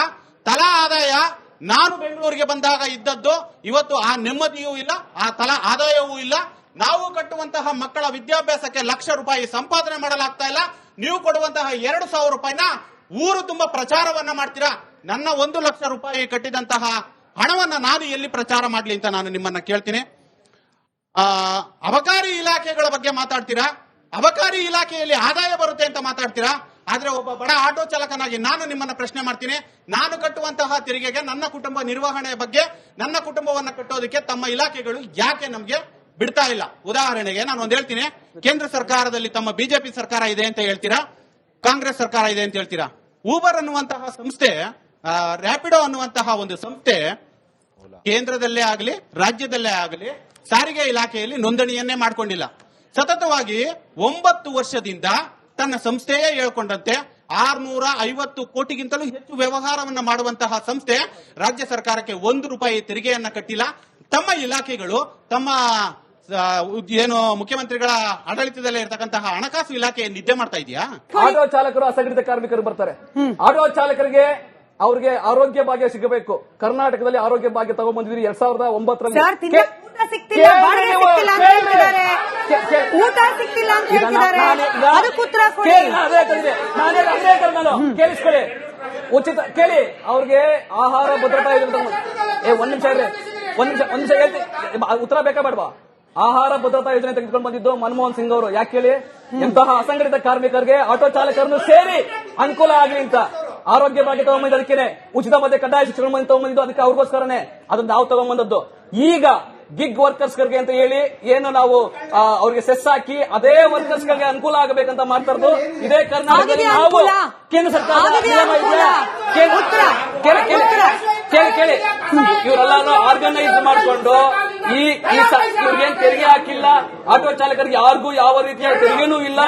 ಹಾಗಾಗಿ ಕೇಂದ್ರ ಸರ್ಕಾರ, ಕಾಂಗ್ರೆಸ್ ಸರ್ಕಾರ ಮಾತ್ರ ಇವತ್ತು ಕೂಡ ಆಟೋ ಚಾಲಕರ ಎಲ್ಲರ ಮನೆಗೆ ಗೃಹಲಕ್ಷ್ಮಿ, ಗೃಹ ಜ್ಯೋತಿ ಹೋಗ್ತಾರೆ. ಯಾಕೆ ಹೇಳಿ? ಈ ಕಾಂಗ್ರೆಸ್ ಸರ್ಕಾರದ ಬಜೆಟ್ ಬಿಜೆಪಿ ಈ ಪಕ್ಷದಲ್ಲಿ ಜಗಳ ಮಾಡ್ತಿದ್ದೀರಾ ನೀವು? ಯೂಸ್ ಕೇರ್ ಮಾಡ್ತಿದ್ದೀರಾ? ಬರೀ ಜಗಳ ಆಡ್ತೀರಾ? ಈ ಯೂಸ್ ಕೇರ್ ಮೆಸೇಜ್ ಕೊಡ್ತೀರಾ? ಬರೀ ಈ ಸರ್ಕಾರ ಆ ಸರ್ಕಾರ ಮೇಲೆ ದೂರು, ಈ ಸರ್ಕಾರ ಕುರ್ಚಿಗೆ ಕಿತ್ತಾಡ್ತಿದ್ದೀರಾ? ಯೂಸ್ ಕೇರ್ ಏನ್ ಕೊಡ್ತೀರಾ? ಸ್ಟೂಡೆಂಟ್ಸ್ ಕೇರ್ ಮಾಡಿ ಪಕೋಡ ಮಾರಿ ಅಂತಂದ್ರು ಪ್ರಧಾನಮಂತ್ರಿ. ನಾವು ಅದರ ಅಂದಿಲ್ಲ. ವಿದ್ಯಾರ್ಥಿಗಳು ಸರ್ಕಾರಿ ಶಾಲೆಗಳಲ್ಲಿ, ಅದು ಮಹಿಳಾ ವಿದ್ಯಾರ್ಥಿಗಳಿಗೆ ಸರ್ಕಾರಿ ಶಾಲೆಗಳಲ್ಲಿ, ಸರ್ಕಾರಿ ಕಾಲೇಜುಗಳಲ್ಲಿ ಸ್ನಾತಕೋತ್ತರ ಪದವಿವರೆಗೂ ಅವರಿಗೆ ಶುಲ್ಕರಹಿತ ಆಗಬೇಕು, ಅವ್ರಿಗೆ ಲ್ಯಾಪ್ಟಾಪ್ ಕೊಡಬೇಕು ಅಂತಂದದ್ದು ಸಿದ್ದರಾಮಯ್ಯನವರು 2016-17ರಲ್ಲಿ.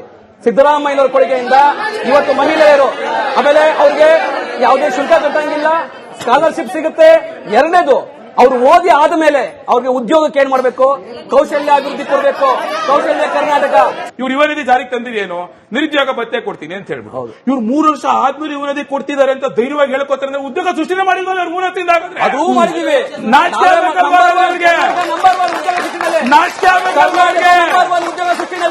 ಇವತ್ತಿನ ಮಾಹಿತಿ, ಹಂಪಿ ವಿಶ್ವವಿದ್ಯಾಲಯ ಮುಖ್ಯಮಂತ್ರಿಗಳು ವಿರೋಧ ಪಕ್ಷದಲ್ಲಿದ್ದ ಟ್ವೀಟ್ ಮಾಡ್ತಾರೆ ಸಂಬಳ ಕೊಡ್ತಿಲ್ಲ ಅಂತ. ಇವತ್ತು ಕೂಡ ಸಂಬಳ ಕೊಡ್ತಿಲ್ಲ. ಹಂಪಿ ಯೂನಿವರ್ಸಿಟಿ ಪಟ್ಟಿ ಕೊಡಬಹುದು ಸರ್, ಶಿಕ್ಷಕರ ನೇಮಕಾತಿ ಆಗ್ತಾ ಇಲ್ಲ, 600ಕ್ಕೂ ಹೆಚ್ಚು ಕನ್ನಡ ಶಾಲೆಗಳು ಮುಚ್ಚೋಗ್ತಾ ಇದೆ. ಇದು ನಮ್ಮ ಶಿಕ್ಷಣ ಇಲಾಖೆಗೆ, ವಿದ್ಯಾರ್ಥಿಗಳಿಗೆ ಕಾಂಗ್ರೆಸ್ನ ಕೊಡುಗೆ. ಇವತ್ತು ಸರ್ಕಾರದವರು, ಕೇಂದ್ರ ಸರ್ಕಾರ ಆಗ್ಲಿ ರಾಜ್ಯ ಸರ್ಕಾರದವರು, ಇವ್ರು ಫಾರಿನ್ ಟ್ರಿಪ್ ಹೋಗ್ತಾ ಇದಾರೆ. ಯಾವ್ದಾದ್ರು ಟೀಚರ್ಸ್ ನ ಫಿನ್ಲ್ಯಾಂಡ್ಗೋ ಜರ್ಮನಿಗೋ ಕಳಿಸ್ತಾ ಇದಾರ? ಒಳ್ಳೆ ಟೀಚಿಂಗ್ ಸ್ಕಿಲ್ ಬೇಕು ಅಂತ ಕಳಿಸ್ತಾ ಇದಾರ? ರೀಸೆಂಟ್ ಆಗಿ ಕಬ್ಬು ಬೆಳೆಗಾರರು ಹೋರಾಟ ಮಾಡಿ ನಾವು ಸರ್ಕಾರದಿಂದ 50 ರೂಪಾಯಿ ಕೊಡ್ತೀವಿ, ಮಾಲೀಕರಿಂದ 50 ರೂಪಾಯಿ ಕೊಟ್ರಿ.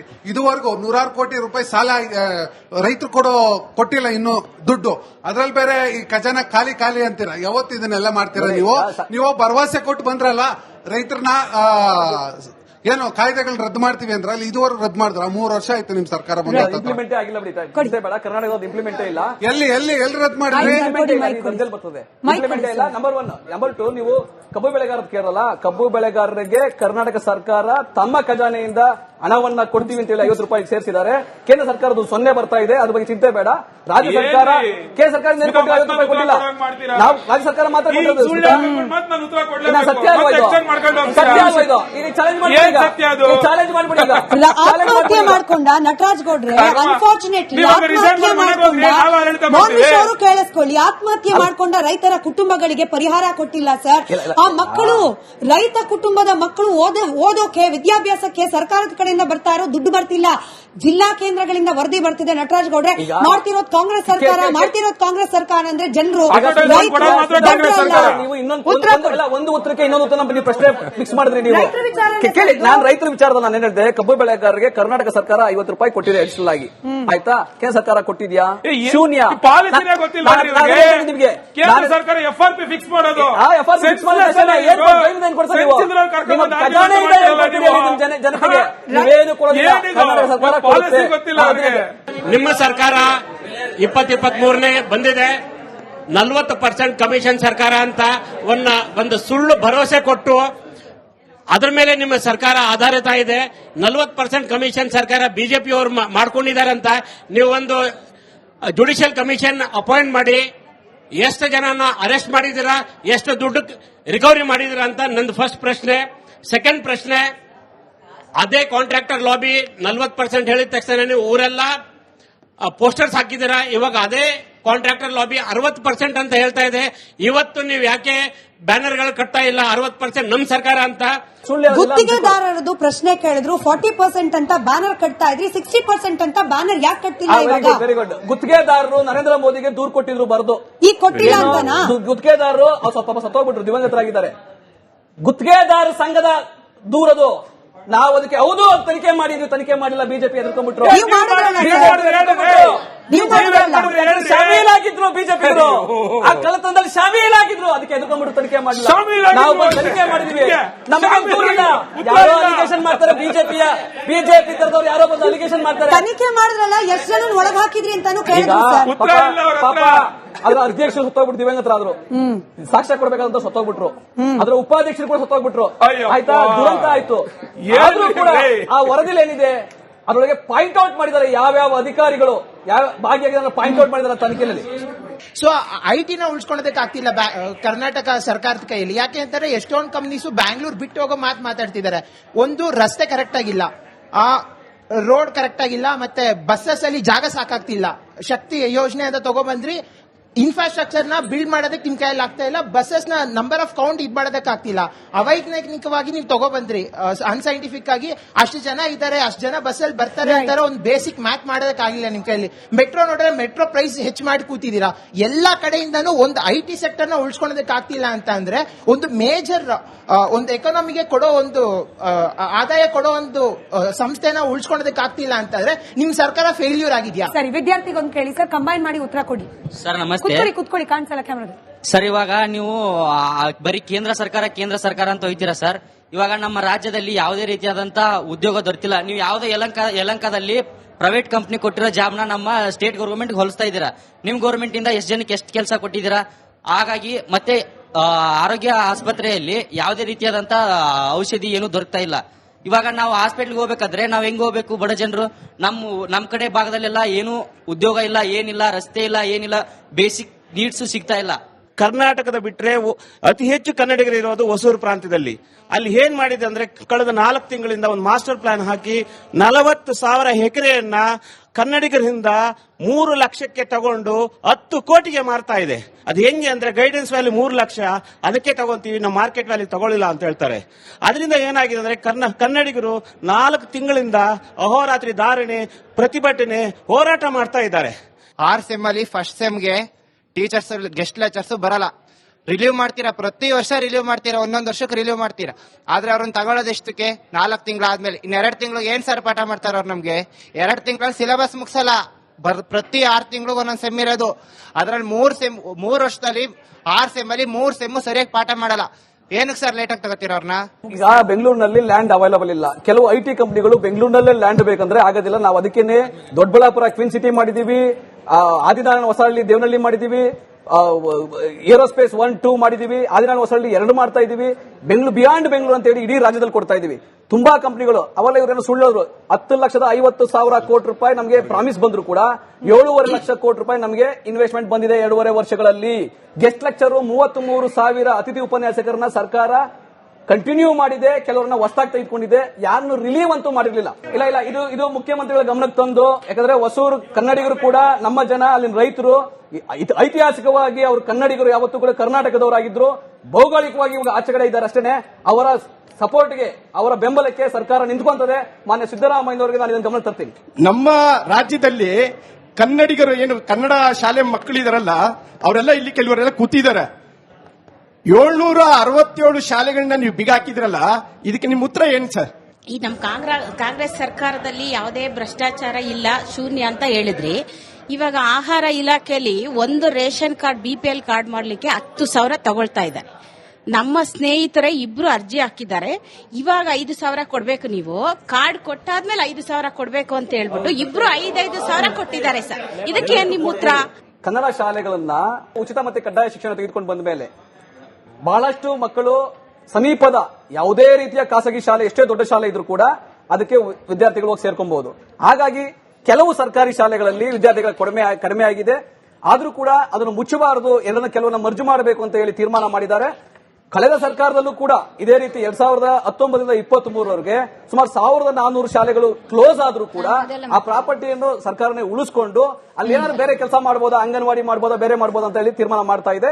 ಹಾಗಾಗಿ ಯಾವ ವಿದ್ಯಾರ್ಥಿಗಳು ಕೂಡ ಶಿಕ್ಷಣದಿಂದ ವಂಚಿತರಾಗಬಾರದು. ಈಗ ಯಾರೋ ನಿಮ್ಗೆ ಕಾರ್ಡ್ ಮಾಡಕ್ಕೆ 10,000 ರೂಪಾಯಿ 5,000 ರೂಪಾಯಿ ಕೇಳ್ತಾರೆ ಅಂದ್ರೆ ನೇರವಾಗಿ ಅವ್ರ ಮೇಲೆ ದುಡ್ಡು ಕೊಡಬೇಡಿ. ನಂಬರ್ 1. ನಂಬರ್ ಟು ಇಲ್ಲ ಕೊಡಬಾರ್ದು, ಆ ರೀತಿ ಮಾಡಬಾರ್ದು, ನೀವು ಎನ್ಕರೇಜ್ ಮಾಡಬಾರ್ದು. ಇಟ್ನಾಳ್ ಸರ್, ಬಜೆಟ್ ಇನ್ನೇನು ಕೆಲ ದಿನ ಇರಬೇಕಾದ್ರೆ ರಾಜ್ಯದ ಜನರಿಗೆ ವಿರೋಧ ಪಕ್ಷಕ್ಕೆ ಅನುಮಾನ ಇರುವಾಗ ಈ ಅನುಮಾನವನ್ನ ಪರಿಹರಿಸಲಿಕ್ಕೆ ರಾಜ್ಯ ಸರ್ಕಾರ ತಕ್ಷಣಕ್ಕೆ ಮಾಡಬೇಕಾಗಿರೋದು ಏನು? ಆಗ್ಲೇ ಹೇಳಿದಂಗೆ ಮೊಟ್ಟ ಮೊದಲು ಒಂದು ಶ್ವೇತಪತ್ರ ಹೊರಡಿಸಬೇಕು. ಆಮೇಲೆ ಈ ಗ್ಯಾರಂಟಿ ಯೋಜನೆಗಳನ್ನ ಪರಿಷ್ಕರಣೆ ಮಾಡಬೇಕು. ಅನೇಕ ಕಾಂಗ್ರೆಸ್ ನಾಯಕರೇ ಹೇಳೋ ತರ ಪರಿಷ್ಕರಣೆ ಮಾಡಿ ಒಬ್ಬ ಇಲ್ಲಿ ಮಹಿಳೆಯರು ಹೇಳಿದಾಗ ಕಂಡೀಷನ್ಸ್ ಹಾಕ್ಬೇಕು. ಅದಕ್ಕೆ it should be conditional apply. ಆಮೇಲೆ ನೀವು ಆದಾಯ ಕ್ರೋಢೀಕರಣಕ್ಕೆ ಏನು ಮಾರ್ಗೋಪಾಯ ಕಂಡುಕೊಂಡಿದ್ದೀರಿ ಅದು ಬಹಳ ಮುಖ್ಯ. ಆಮೇಲೆ ಈ ಗ್ಯಾರಂಟಿ ವಿಚಾರದಲ್ಲಿ ಹೇಳೋದಾದ್ರೆ ಯಾಕೆ it has led to competitive politics, ಅವು ಪೊಲಿಟಿಕಲ್ ಸ್ಕೀಮ್. ಅದು ಯಾವ ಗ್ಯಾರಂಟಿ ಯೋಜನೆ ಆಗಲಿ ಅಥವಾ ಬಿಹಾರದಲ್ಲಿ ಹಣ ಕೊಟ್ಟಿದ್ದಾಗಲಿ, ದೀಸ್ ಆರ್ ಆಲ್ ತಮಿಳುನಾಡು ಕೊಟ್ಟಿದ್ದಾಗಲಿ, ದೀಸ್ ಆರ್ ಪೊಲಿಟಿಕಲ್ ಸ್ಕೀಮ್ಸ್. ಈ ಪೊಲಿಟಿಕಲ್ ಸ್ಕೀಮ್ಸ್ ಇದನ್ನು ನಿಲ್ಲಿಸಬೇಕಂದ್ರೆ ಮೊಟ್ಟ ಮೊದಲು ಏನಾಗಬೇಕು, ಈ ದೇಶದಲ್ಲಿ 3 ಮುಖ್ಯವಾದ ಸೆಕ್ಟರ್ಗಳು, ರೋಟಿ ಕಪಡಾ और ಮಕಾನ್, ಅನ್ನ, ಬಟ್ಟೆ ಮತ್ತು ಸೂರು, ಇದು ನ್ಯಾಷನಲೈಸ್ ಆಗಬೇಕು. ಜೊತೆಗೆ ಶಿಕ್ಷಣ ಕೂಡ ನ್ಯಾಷನಲೈಸ್ ಆಗಬೇಕು. ಎಲ್ಲಿವರೆಗೂ ಶಿಕ್ಷಣ ಸಂಸ್ಥೆಗಳನ್ನ ಇಲ್ಲಿ ರಾಜಕಾರಣಿಗಳು ನಡೆಸ್ತಾರೆ, ಪ್ರೈವೇಟ್ ಖಾಸಗಿ ಶಿಕ್ಷಣ ಸಂಸ್ಥೆಗಳನ್ನ, ಯೂನಿವರ್ಸಿಟಿಗಳನ್ನ, ಮೆಡಿಕಲ್ ಇಂಜಿನಿಯರಿಂಗ್ ಕಾಲೇಜುಗಳನ್ನ, ಅಲ್ಲಿವರೆಗೂ ಶಿಕ್ಷಣ ಕ್ಷೇತ್ರ ಉದ್ಧಾರ ಆಗೋದಿಲ್ಲ. ವಿದ್ಯಾರ್ಥಿಗಳಿಗೆ ಹಿಂಸೆ ಆಗ್ತಾನೆ ಇರ್ತದೆ. ಹಾಗೇನೆ ಈ ರೈತರು ಕಬ್ಬು ಬೆಳೆಗಾರ ಹೇಳಿದ್ರಿ, ಯಾಕೆ ಕಬ್ಬು ಬೆಳೆಗಾರ ಸಮಸ್ಯೆ ಪ್ರತಿ ವರ್ಷ ಬರ್ತದೆ? ಯಾಕಂದ್ರೆ ಎಲ್ಲ ಸಕ್ಕರೆ ಕಾರ್ಖಾನೆಗಳು ರಾಜಕಾರಣಿಗಳು ಹಿಡಿತದಲ್ಲಿದ್ದಾವೆ. They're all owned by politicians. Why will they solve the problems in favour of the farmers? ರೈತರಿಗೆ ಪರವಾಗಿ ಅವ್ರ್ಯಾಕೆ ಬಗೆಹರಿಸಕ್ಕೆ ಹೋಗ್ತಾರೆ? ಹಾಗೆ ಶಿಕ್ಷಣ ಕೂಡ. So these are very complex. ಇದನ್ನ ಒಂದು ಮಟ್ಟದಲ್ಲಿ ದೆಹಲಿಯಲ್ಲಿ ಆಮ್ ಆದ್ಮಿ ಸರ್ಕಾರ ಅಡ್ರೆಸ್ ಮಾಡೋ ಪ್ರಯತ್ನ ಮಾಡ್ತು. ಅದರ ಆದ್ಮೇಲೆ ಈಗ ನಟರಾಜ್ ಗೌಡ್ರು ಹೇಳಿದಂಗೆ ಹತ್ತಿರದ ಖಾಸಗಿ ಶಾಲೆಗೆ ಹೋಗಬೇಕು, ಹಾಗೆ ಅದೆಲ್ಲ ಸರಿ. ಬಟ್ ಒಟ್ಟಾರೆಯಾಗಿ problem will remain as long as politicians run private education institutions. ಅದನ್ನು ಹೇಗೆ ನಾವು ಅಡ್ರೆಸ್ ಮಾಡಬೇಕು? It's a big question mark. It's a very big question mark. But economy ಬಗ್ಗೆ, ಈ ಒಂದು ಕರ್ನಾಟಕ ರಾಜ್ಯದ ಎಕಾನಮಿ ಬಗ್ಗೆ ಸ್ಪಷ್ಟತೆ ಬರಬೇಕು ಅಂದ್ರೆ ಕರ್ನಾಟಕ ಸರ್ಕಾರ ಶ್ವೇತಪತ್ರ ಹೊರಡಿಸಬೇಕು. ಸರಿ, ಆ ಪ್ರಯತ್ನವನ್ನ ಸರ್ಕಾರ ಮಾಡ್ಲಿ ಅಂತ ಆಶಿಸ್ತಾ, ಎಐ ಜಮಾನದಲ್ಲಿ ಇಟ್ಕೊಂಡು ನಾವು ರಸ್ತೆ ಗುಂಡಿ ಮುಚ್ಚೋದ್ರ ಬಗ್ಗೆ ಚರ್ಚೆ ಮಾಡೋ ಅನಿವಾರ್ಯ ಪರಿಸ್ಥಿತಿ ಇದೆ. ರಸ್ತೆಯಲ್ಲಿ ಜನ ಮೂಕ ಪ್ರಾಣಿಗಳ ಸಮೇತ ಪ್ರಾಣ ಕಳೆದುಕೊಳ್ಳೋ ಪರಿಸ್ಥಿತಿ ಇರುವಾಗ ರಾಜ್ಯದ ಖಜಾನೆಯಲ್ಲಿ ನಿಜವಾಗ್ಲೂ ದುಡ್ಡು ಉಳಿದಿದ್ರೆ ಮೊದಲು ಜನರ ಸಮಸ್ಯೆಗಳನ್ನ ಬಗೆಹರಿಸುವತ್ತ, ಆ ಬಗೆಹರಿಸ್ತಿರೋದನ್ನ ಸರಿಯಾಗಿ ಬಗೆಹರಿಸುವತ್ತ ಸರ್ಕಾರ ಗಮನ ಕೊಡ್ಲಿ. ಸರ್ಕಾರ ಗಮನ ಕೊಡ್ತಿದ್ರೆ ವಿರೋಧ ಪಕ್ಷ ಅದನ್ನ ಎಚ್ಚರಿಸುವ ಪ್ರಯತ್ನ ಆಶಿಸ್ತಾ ಚರ್ಚೆ ಮುಗಿಸ್ತಾ ಇದ್ದೀನಿ. ಧನ್ಯವಾದ ಎಲ್ರಿಗೂ ಕೂಡ ಚರ್ಚೆಯಲ್ಲಿ ಭಾಗಿಯಾಗಿದ್ದಕ್ಕೆ. ನೋಡ್ತಾ ಇರಿ ರಿಪಬ್ಲಿಕ್ ಕನ್ನಡ, ಇದು ನಿಮ್ಮ ಧ್ವನಿ. ಗಂಟು ಕಟ್ಟಿಕೋ ಲವಂಗ, ಹಸಿರು ಏಲಕ್ಕಿಯಿಂದ ತುಂಬಿದ MDH T+ ಮಸಾಲೆ. MDH ದಮ್ ಹಾಲು, ನಾಟಕ ಮತ್ತು ಮಶ್ರೂಮ್ ಮಸಾಲೆ. MDH ನಿಂದ ಊಟ ಪ್ರತಿ ಸಲ ಸ್ವಾದಿಷ್ಟಕರ. MDH ಯಾವಾಗ್ಲೂ ನಿಮ್ಗೆ ಹೊಸ ರುಚಿ ನೀಡಲು ಪ್ರತಿಬದ್ಧವಾಗಿದೆ. ಆರೋಗ್ಯ ಹಾಗೂ ನ್ಯೂಟ್ರಿಷನ್ ಸಿಗುತ್ತೆ, ನೋಡಿ ಬಾಡಿ ಸ್ಟ್ರಾಂಗ್ ಆಗುತ್ತೆ, ಸ್ವಲ್ಪ ತಿಂದು ಹಸಿವು ನಿಗುತ್ತೆ, ಡೈಜೆಷನ್ಗೆ ಇಲ್ಲ ಅಪಾಯ. MDH ಸೋಯಾ ಟೀ, ಅಸಲಿ ಪ್ರೋಟೀನ್.